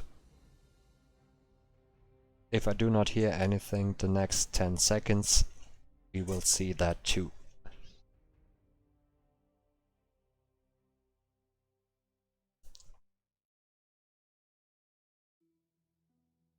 Nobody dares to say something. Okay. I haven't seen this replay so far too. I'm very curious what we will see. Yeah, Benny. Now I'm watching on your fingers. It came to this replay that I have played a Rifle Cultist deck back in the open beta, but haven't played it for a long time since then, over a year. And Chimaka made a request in the general about a pure S-Squad deck, even leaving out Infect and such. And the first thing that comes obvious to your mind there is the Rifle Cultist deck. I've tested Frost S-Squads, but I'm going off the topic. It didn't work very well for me. I think you need insane micro there. And I asked Binny Binny for his Rifle Cultist deck, because I know he plays it a lot. And he said, yeah, cool, here's the deck, told me a little bit about his playstyle, and gave me a few replays and said, oh, I'll just do a 10 replay and let's see what we have here. I think this is Binny sitting in slot 4. Let us watch on the map before. We have a bandit map with flyers on tier 2. Those of you who do not know 10, you have always in 10s you have 2 spawners. So it's very important to kill the first spawner in the first approach. It may happen in 10s that the tier 3, tier 4 line has no spawners. This has none, so I know all this line has no spawners. And there it is, none of them has a spawner, all of them have air. I know this is 4 because we have the orb closer to the tier 3. This must be position 4 because tier 1 has its orb in the corner and the off camp. I call it the off camp. Tier 1 to the tier 3. So the position 1 is always a bit more comfortable than position 4. This is really a bad position usually. And we have here Mr. Binny, Mr. Metagross, oh, Mr. Bangle. Bangle playing this one. And I have seen this guy too. Oh, Binny here. Oh. Binny in 1. Master archers reporting. Aret sitzt in 4. Bengal in 3. 3 is a good carry position. And Matter on position 2.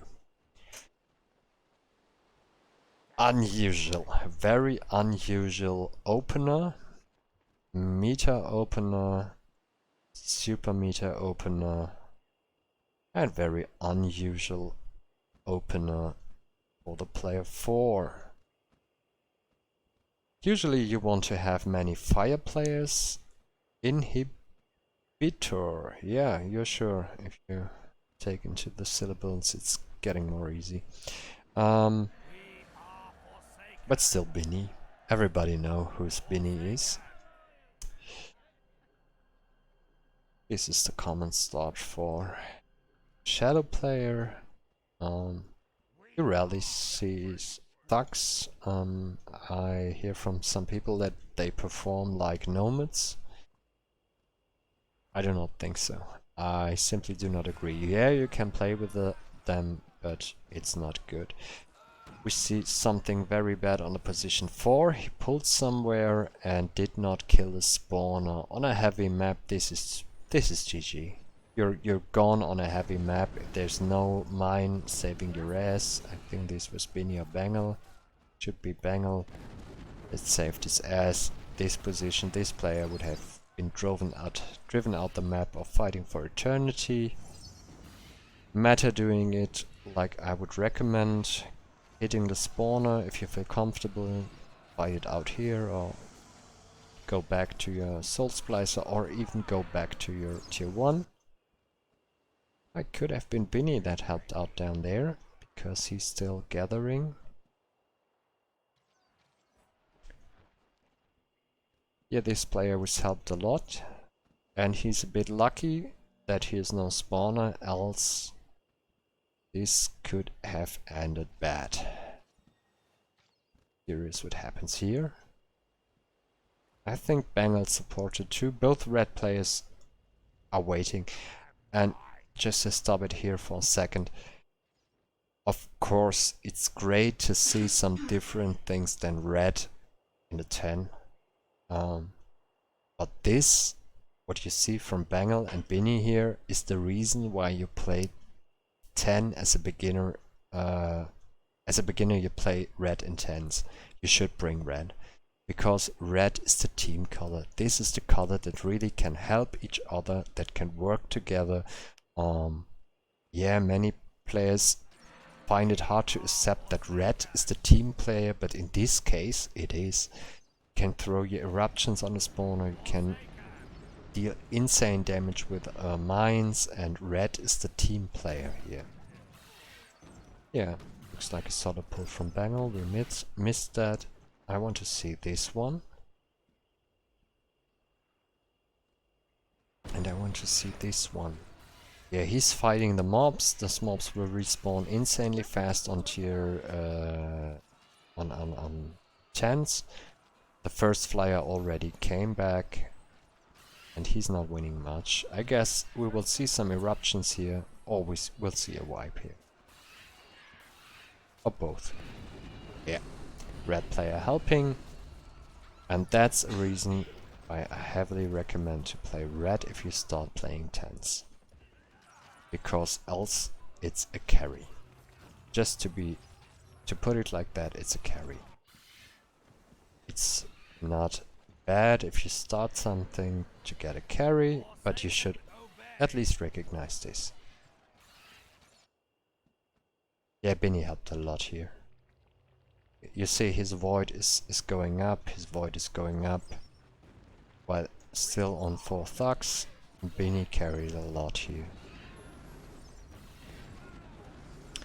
That's now a reason why I do not like the thugs. They are very slow, should already have hidden the tent, and we have the first respawns.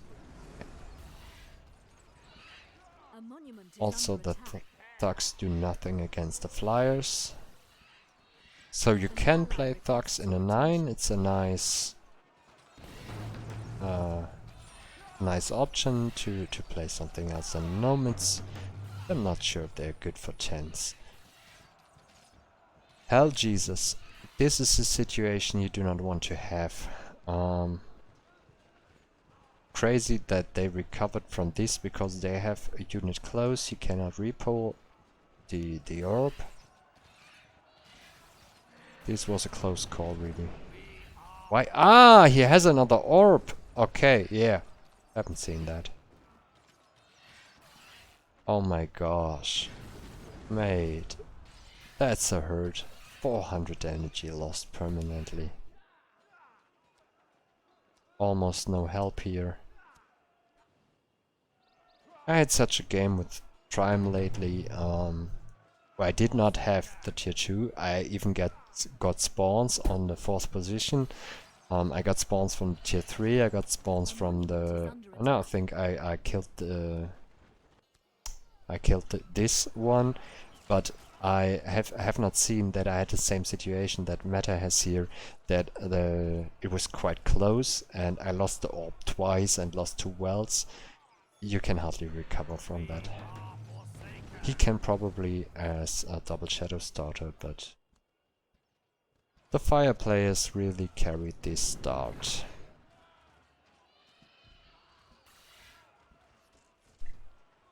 So kids, do not try this at home. Either make sure your non-fire start is very solid or bring pure fire.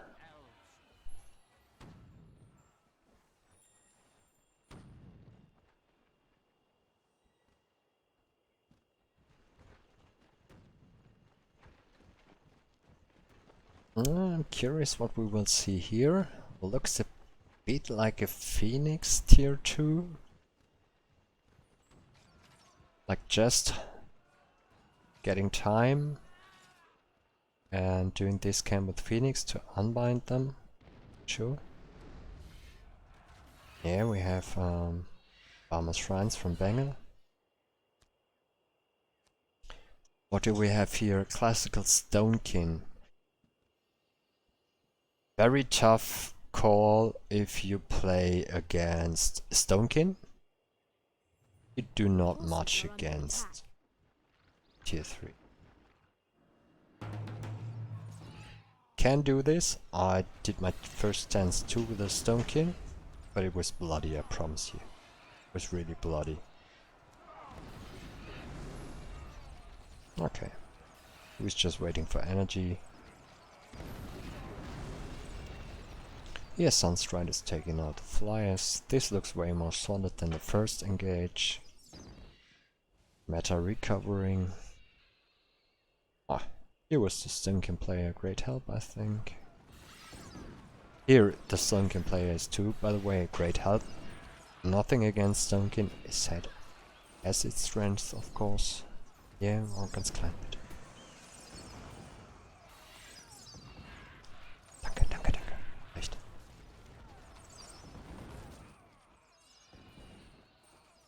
Good lady getting me a drink.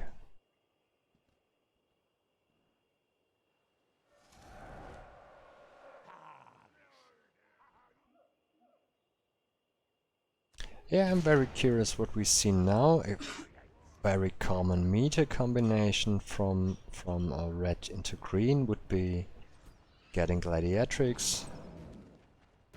But I think they already knew they had no spawner.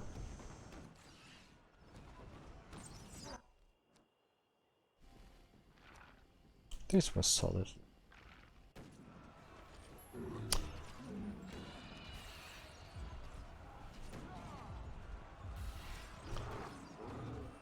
Yeah, Harvey's not using their ability. Meta. You haven't learned this in the stream. Use your ability.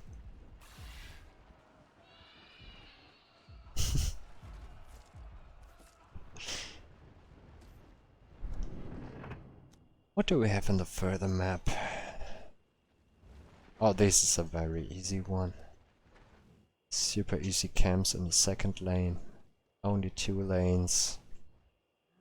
Yeah, and the last lane at least. Yeah, this is solid. Solid bandit. Okay.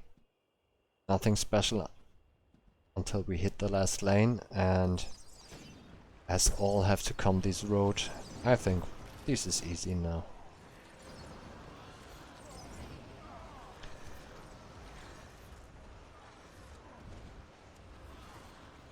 Yeah, this is more Zergen than a strategy, but as long as it works, fine.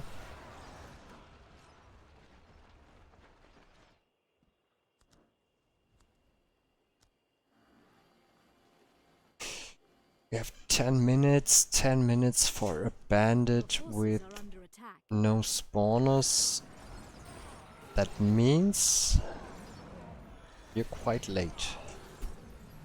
Do not get me wrong, all good, you're playing off-meter decks, you're having fun, that's cool. But a harder map would have been a close call.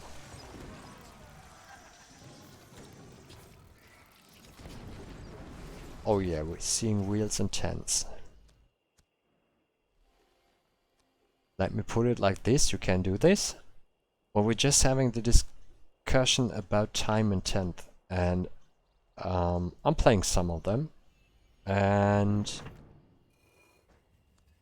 yeah, this in a average 10 does not work. It costs too much energy.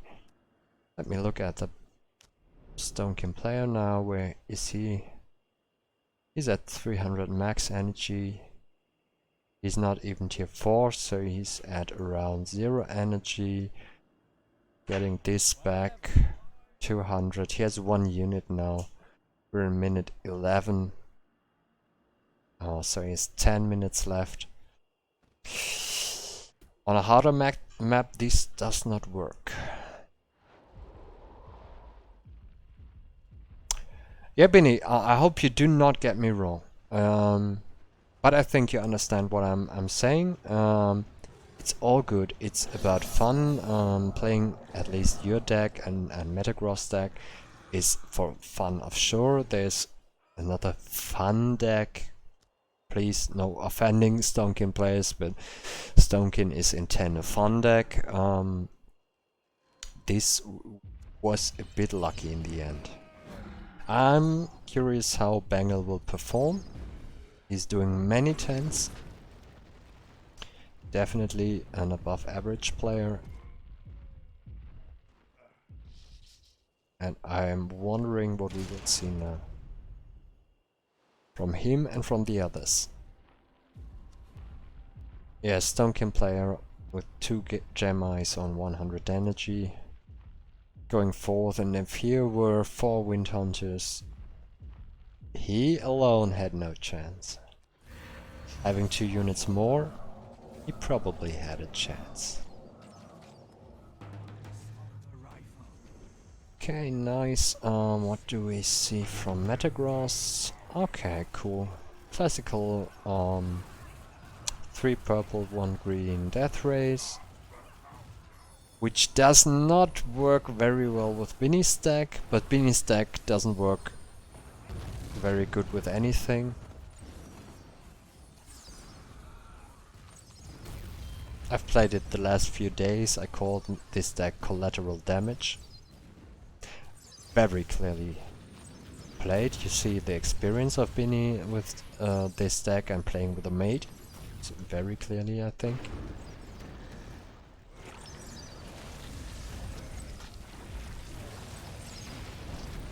13.5 minutes.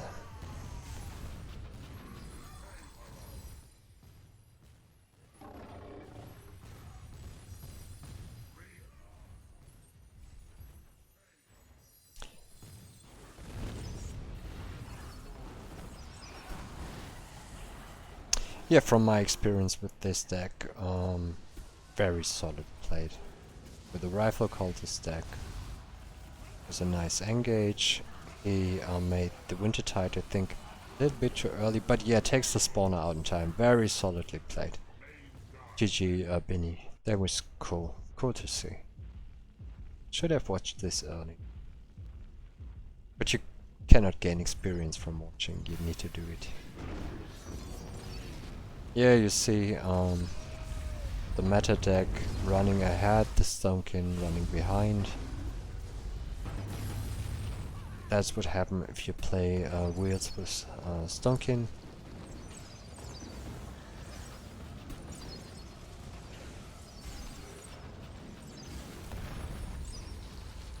This was a strange takeover, Vinny.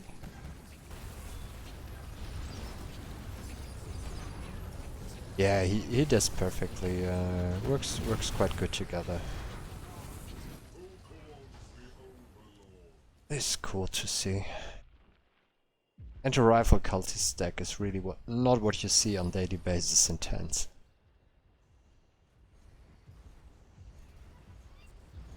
Misclicked on that one. I mean you're the overtaking the what's the name? The way station, yeah, sure.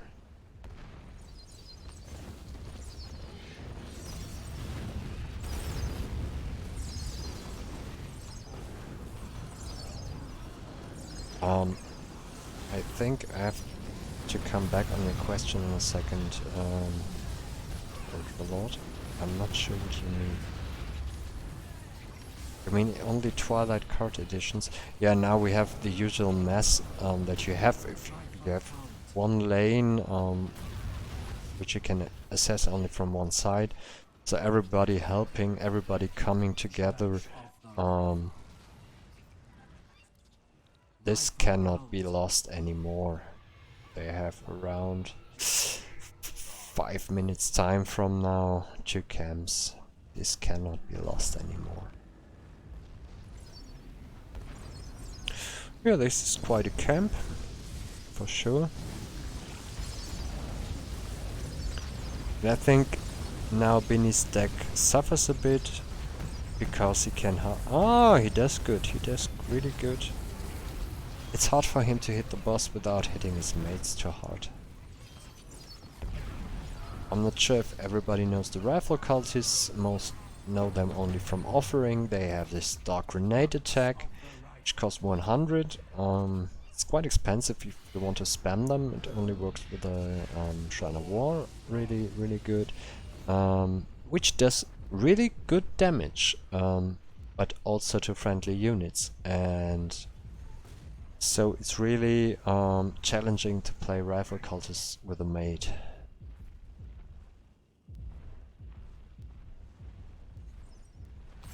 Can you confirm you mean Twilight Edition cards, Ultralord?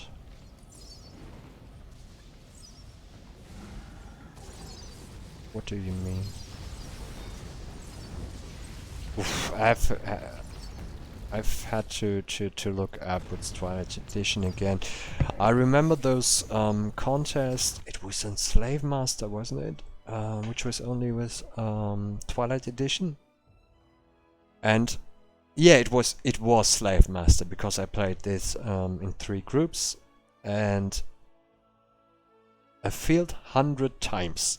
We had the situation that one of us came up with a card and the other said, oh yeah, but it's not Twilight. So I really would need to look up what you could play in Battlegrounds very good. And it would be depending on would you want to play 10s with it or 9s? Yeah, really would need to look that up. Do we have a filter for that?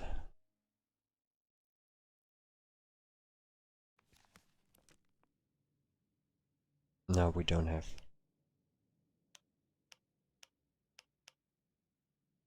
Yeah? Filter by edition. Yeah, give me the command, please. By the way, we have a newbie giveaway today. I'm not sure if we have any rotating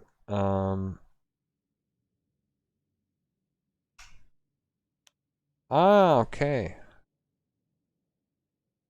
Filter by edition. Already this works. This would be cooler, what Vinny just brought up. Edition Twilight. Yeah, cool. We have a big giveaway for newbies today. No offense on being a newbie, we all have been once a newbie. New players with a bronze or silver rank. Do we have any players that came to the stream after we started the giving away in the beginning? Are there any newer players that did not grab any cards? Can I help someone with some cards? Okay, let's look at tier 3, tier 4, what we have there.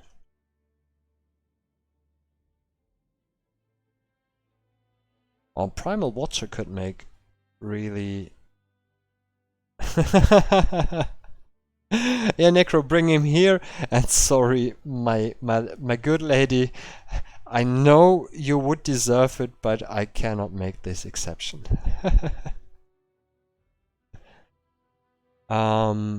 Vix Raider, did you attend so far? I remember your name, you already chatted a lot.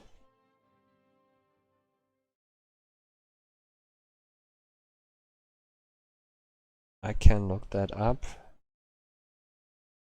If not so, let's meet in the introduction, show me your deck, we can speak about what I have, and then of course I give you some cards. Daryl, yeah, thanks. Speaking to me in-game makes things easier for me. I will hop into the introduction and let's see if I can see you there. What's your in-game name, Vickers Rider? Let's come back to the question on Ultra Cool and Short. What I see is that the Watcher, I think, I'm not sure which card around it you have, but you can make a nice deck of it with Double Shadow. Works really good in RPVE. I'm not sure about... Yeah, Shadow works quite good. This needs the support. Yeah, hard to say. From the first glance, I would almost say the Watcher deck could be one of the strongest options that I see at the first glance.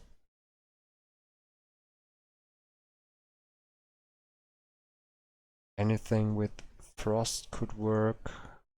Perhaps even Pure Frost, but the Ironclads are missing.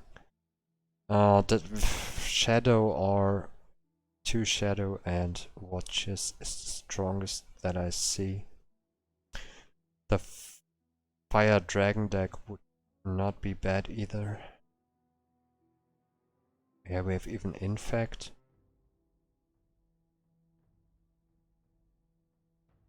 Daryl is Mr. Vickers. Okay, that's the same person. What colors are you interested? Let me see your deck. I think most beginners have only one deck or 2 colors to play around. Okay, we have another Pure Fire player. Nice to see. And this is much better than the first. May I give you some tips in between? Yeah, nobody just comes when we want to end. That's not part of the game. Your tier 1 is very big. You should make it leaner. All the cards you have are playable, are cool, but you make it leaner. Choose for 2 or 1 of these units. The Nomad is the meta start. You can add some Sunstriders. For campaign, of course, take 2 or 3. That's okay, but make it more lean. Gladiatrix is fine on the tier 2 with a Pyromaniac. You can do a lot of that. Try perhaps a Magma Hurler. I won't give you a Magma Hurler, it's super cheap and I do not have them. They're super cheap. I like these cards and I have a meme deck with them. But if you're going for performance, go with a Magma Hurler. Magma Hurler is good. Unity is very good. Earthshaker, Cluster. I see a Shrine of War. Yeah, very cool. And your tier 4, Okay, I see where this goes. Let me see what I have for you. Copies. Wow, damn. More than one and no promos.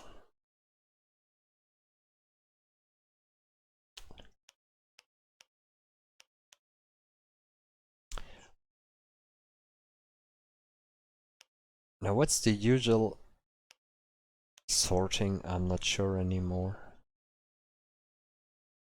Isn't it orb? Oh no, it is color. I know it is color. I go over my cards once here. If you want anything special, please state it. I think we could give you an Inferno, which really is needed in Pure Fire. We have already 3 Fire Dragons, and you need a Batarial. For sure you need a Batarial.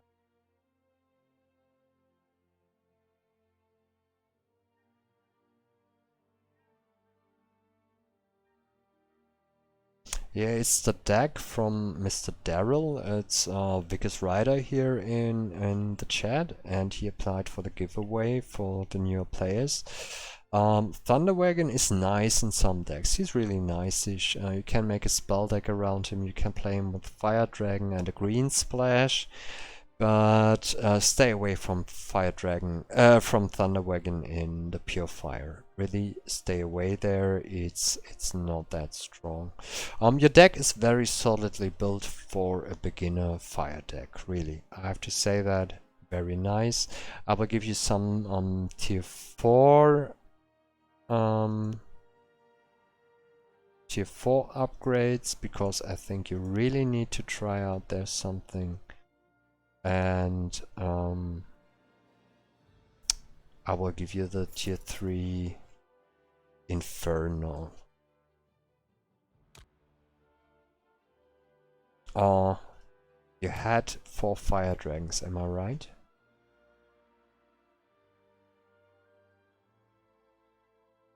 Okay, let's see. Oh, wait. As you're 4-star silver and your deck is really solid, I think we do not give you that much as a bronze player, but yeah, both are good. The purple is very much better in the pure fire setting, as it buffs all your other damage sources, and but still the red is the better damage dealer, and you can combine them. It's very cool to have them. Amber Strike could be, by the way, you have an Amber Strike from the starter cards, could be another cool add-on for your deck. I have no model, sadly, and you're no beginner, Iro. Yeah, this is a deck we just spoke about today. I played it very, very badly in the stream, during the stream. We spoke a bit about Spelldecks today, and as always, I'm not sure if you're trolling me or if you're making meaning it's serious, Zero. That's a problem. Once you start to troll people, they are not sure when they can take you serious. I can also opt in 4-star silver. Yeah, sure, a 4-star silver can opt in. Every silver rank can opt in, and we will even open it in 2 or 3 weeks for lower gold ranks. We have still cards, but in the first session I wanted to give out to bronze and silver ranks the best cards, as I think you deserve it most. Reverend, can you come to the introduction? I will spot you easily there. Yeah, cool. You have already a very solid deck, I've seen. You're building several decks up. Nice. Oh, you have already did some achievements, I think.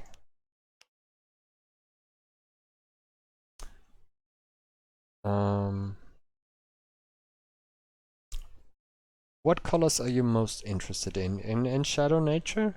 What shall I show you?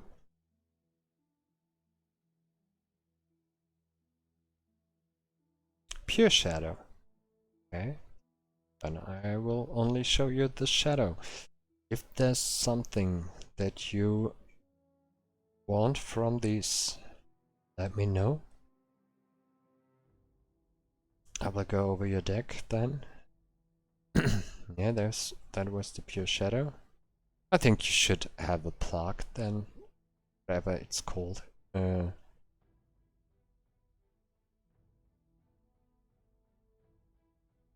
That's very important. You do not have a death ray, so death ray is another cool. Oh damn! You tell me later in voice or tomorrow demo how to spell that.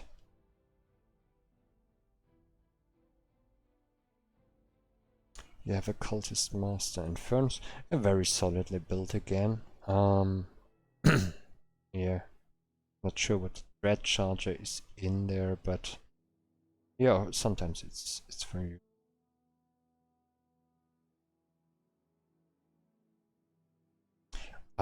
Sadly I have no shadow worm. I can only give out what you see here. I want ripping off my collection. I still want to complete mine. I hope for your understandings there. I threw in a bit into the pot, but most is sponsored from Mr. Big Red. Yeah, sure, the Grimbar here, you can have him. And Mr. Big Red is so rich, I think he has its complete collection. He's about collecting every promo. 5 times, was it? Or something like that. You did not have those. Did you have a Soul Shatter?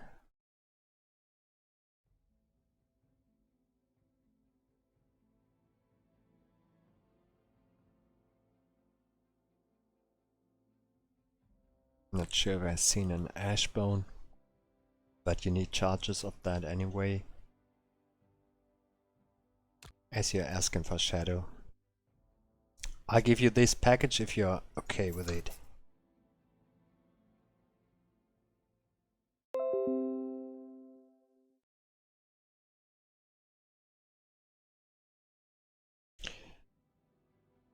Do we have another beginner who wants to apply for cards? Else I'm in replay mode. Do you want to really look at another replay, or are you tired, shall we quit?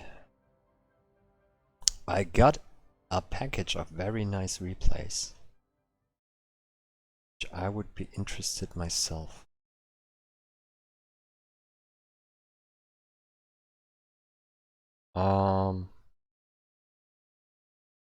Yeah, it would be Bolin Reacts. Demo, I'm not sure. Should I hold back the one for a week and show it next week? I haven't seen this run myself. I would be curious.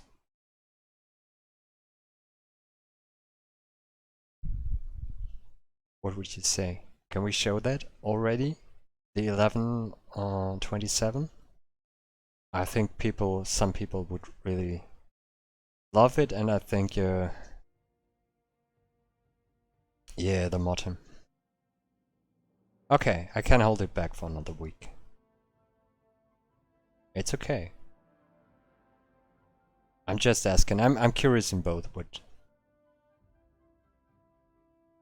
what I've gotten. So let's look at a Pure Frost. Pure Frost. That's cool.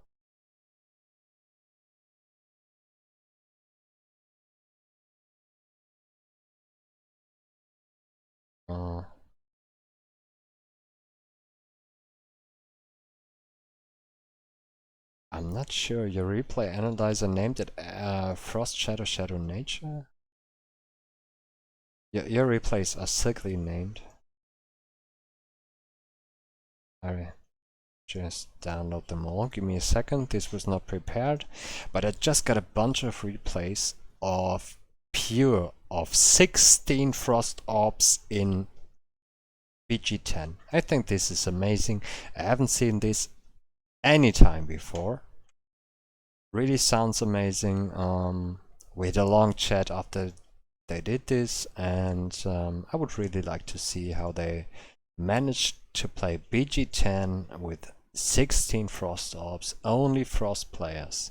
That's really insane, and I hope Wind Hunter gets somehow to see this, because it shows what amazing job the balancing team did. Pure Frost was probably the weakest deck around. It was even behind Pure Nature, and that says really something. When the team started working on it, and I would just randomly open one of them and let's see if that's a Pure Frost replay. And now guys can do with 4 Frost decks a BG10. I couldn't believe it.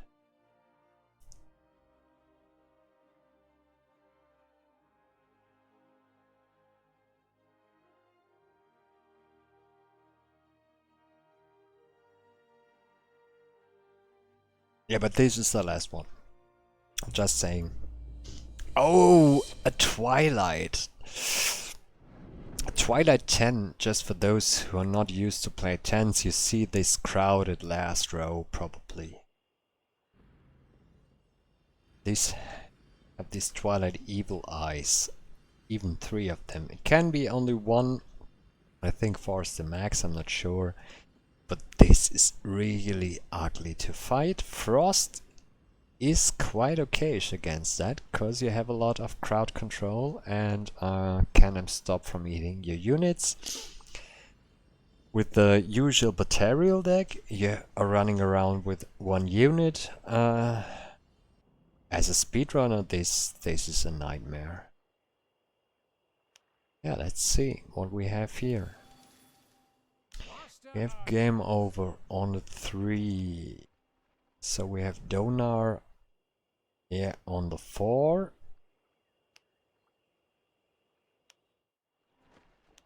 Mr. Arabica on the spot 1, and so it must be Dame on the 2. Master Archers. All starting with Master Archers. Scouting a little bit. Let's watch it in the way they did. I think that's exciting way to watch a replay. Yeah. All starting with a Northern Keep. Northern Keep has an ability that blocks all incoming damage.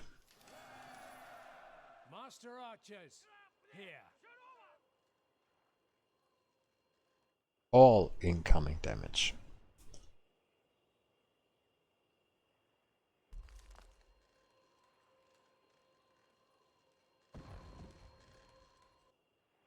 Just to mention it for those who do not know the players' names.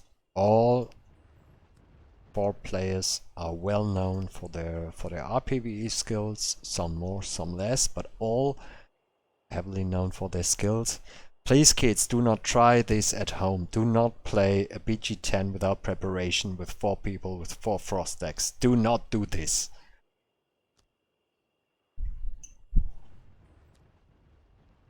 Yeah, we have 1 mage for the CC. There comes a CC. Oh, this is beautiful. Beautiful pull.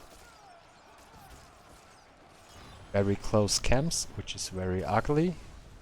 And as soon as Arabica hits one of those units, or the tower does, Tier 3 is able to spawn if it has a spawner. Again, we have no spawners in the Tier 3 line, which is usually a much easier match then. And from this, you just activate 1 Northern Keep. It prevents all damage to your units. You have a ground presence to buff the units with the home soil, and from here it is a self-runner. It's not even hard anymore. Very cool tactic, requests The your strategy attention. is insane. Yeah, and this Twilight Hack is just about to screw this tactic. An ally requests your attention. We have a ping. Game Over says Donut to retreat. But he does not. He wants to take out the spawner, and I think it's a good idea. I think that's a good decision. We have Demo here, also a close camp, retreating to the northern keep. I think this positioning is probably very good. There's so much happening here. Risky well, but yeah, sure he can hold that. Took out the spawner, didn't he? He took out the spawner. Yeah, and even if he loses everything, he can recover from the tier 1. I think all played very, very solidly here.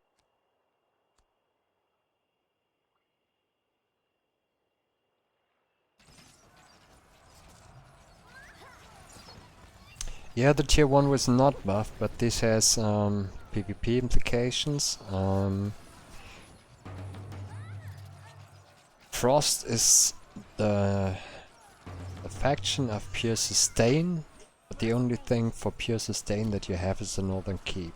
It was really, it's a smart strategy using this. You do not see it very often.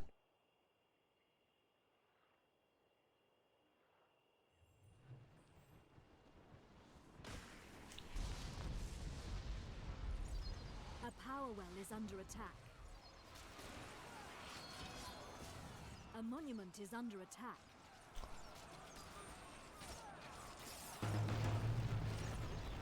Where's this glyph? I'm not sure. No, it will not. Will not trigger, probably.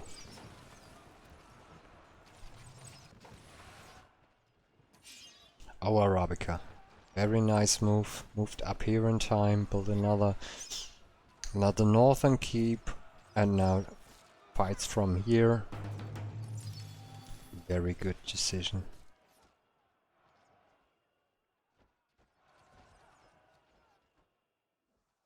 I'm not sure if Dona had already spotted.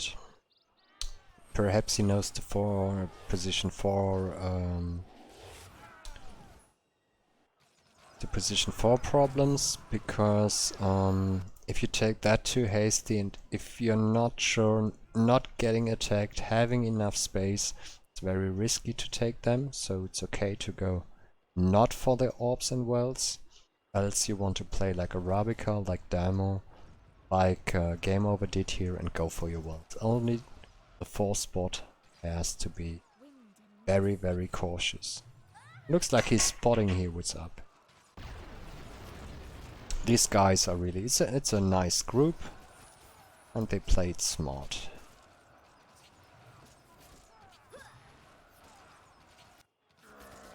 It doesn't look like a mess up.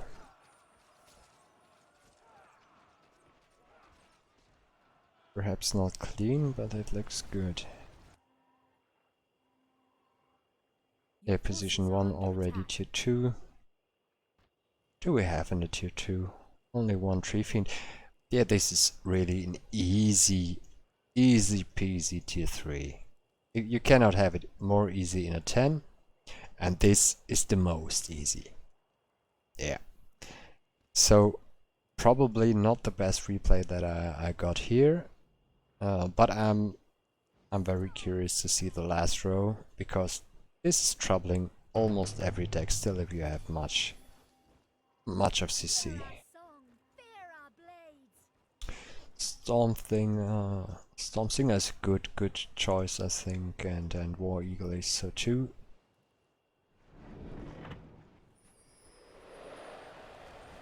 Cold Snap to take out the most. And not killing one. There's nothing special.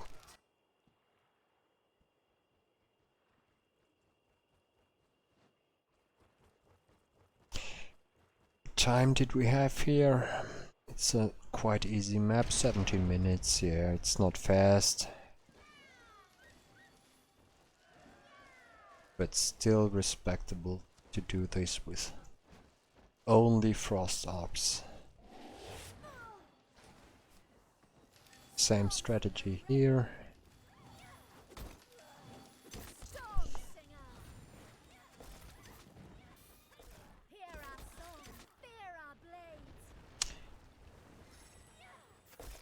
Good German Arbeitsteilung. They divide the jobs. One brings the birds, one brings the storm singers.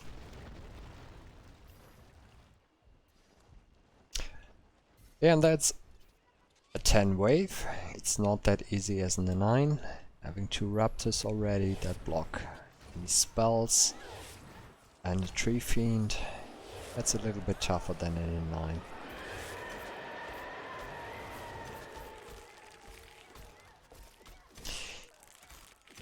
By the way, speaking of 10s and 9s, Iro, I asked for you more than an hour ago. I was willing to give you your carry in 10. You need to come at least, let me say, at 7 p.m. 6:30 would be better. When I have some brain. Yeah, I asked around for you, and yes, I would have done a 10 carry for you. I planned it today. Just want to say that you can rewatch the stream later. I did so. I asked, where's Iro? You get your pull today, you carry, and I was willing. Just to mention. That is unusual long way between tier 3 and tier 4. And again, this is not a tier 4 camp. We all had 9s where the tier 4 camp was harder than this. This is a shame. Yeah, it's 8:30 now. I think it must be 1.5 hour. Must be 1.5 hour ago.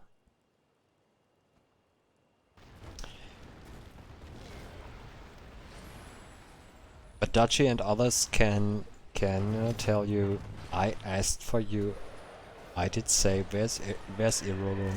I want to take him on a 10 journey. If you do not show up. By the way, nice idea, guys, to mix the avatar with the core dredges. I do not really like the avatar as all-rounder, but he has its pros, and so has the core dredge, and taking both is a smart move, guys. Really, GG, that was good. You can take out quite a heavy tier 4 with that. I like it. Okay, greedy. But I think, yeah, he's tier 4 already. Can do that. But was that planned? I just see 3 wells to 1 well. Ah, 3 wells to 1 well. Ah, okay, that was planned. Yeah, Demo, I think that was a smart decision because in certain situations the avatar would clearly have been better, and in others the core dredge. And splitting that up between 2 players on the same side, I really think it was the smartest decision you can make in the tier 3. Yeah, just from the theory. Again here, dividing the jobs. Okay, not. Power well is under attack. Or at least a bit. Really greedy played, both with 1 XL. Already the first head spawning at them. Nicely played. I really love it now. I do not understand this. A little bit too much of a dreadnought for me. I think 1 dreadnought is fine to protect the group. I think probably the Ironclad is a better damage dealer, but I'm not sure. I haven't played 10s with a frost deck so far, so it's only theoretical.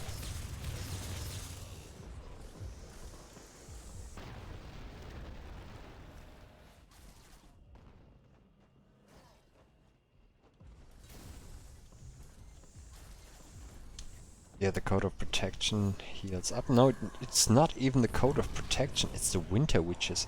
Why would you want to play a Winter Witch when there's Code of Protection? Are you at least playing Code of Protection? Yes, you are. There are no Winter Witches. I like the lower side a bit more than the upper, but yeah, I'm biased. These are my battlefield at Noon Brothers. I'm biased. But I would have done it this way. More Ironclads. Code of Protection seems to be more solid to me than playing Winter Witches in a Pure Frost. So many Dreadnoughts.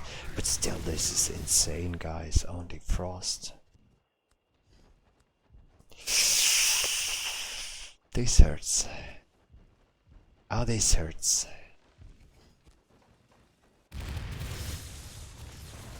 An ally requests Did your you not see that open path? Ah, okay, yeah. Oh, Shatter Ice solves. Nice, guys, yeah.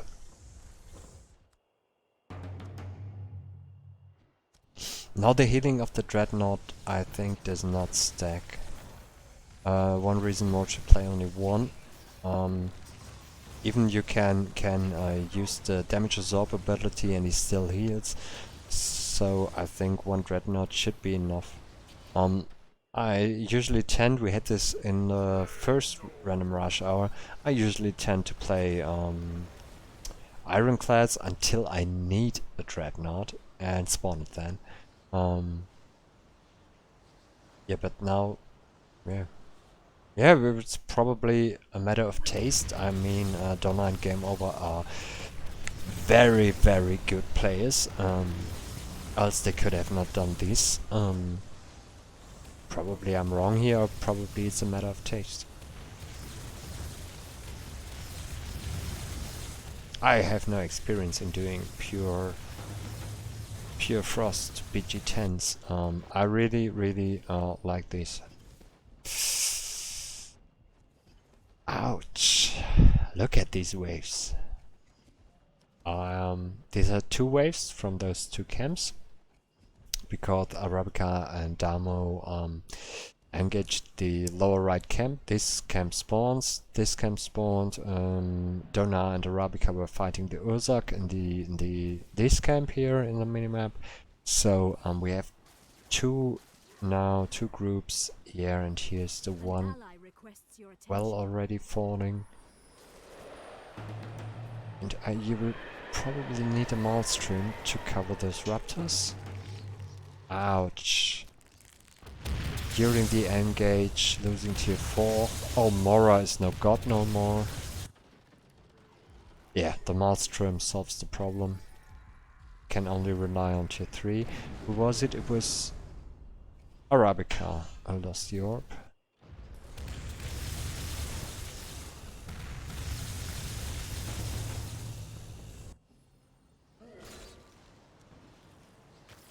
Yeah, kids, do not do this at home.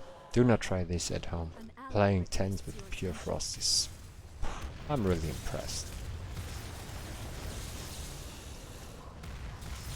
Cool thing. When we do the Pure Fire session, I mean...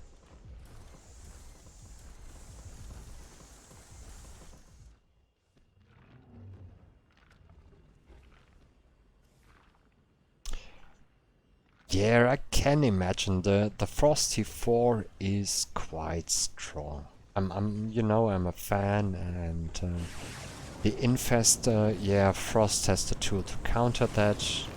Just one of those Dreadnoughts needs to... I'm not sure this one, yeah, he does. That's the perfect counter already against the Twilight Infestor, and coming with 4 people, no challenge at all. GG guys, really, I got like 4 replays of that session, and I think everybody who has done 10s, some 10s, can respect this. This is really insane to do. Not only a single, but multiple 10s with Frost. I'm really impressed. Liked it. Cool. Yeah, I'm asking for the last time, then I will finish for now. Do we have any newbie that does not have gotten any cards? No, no pure nature. Forget pure nature. Pure nature after the update. We test the pure nature update then with a session like that. And I'm in for that. But not before.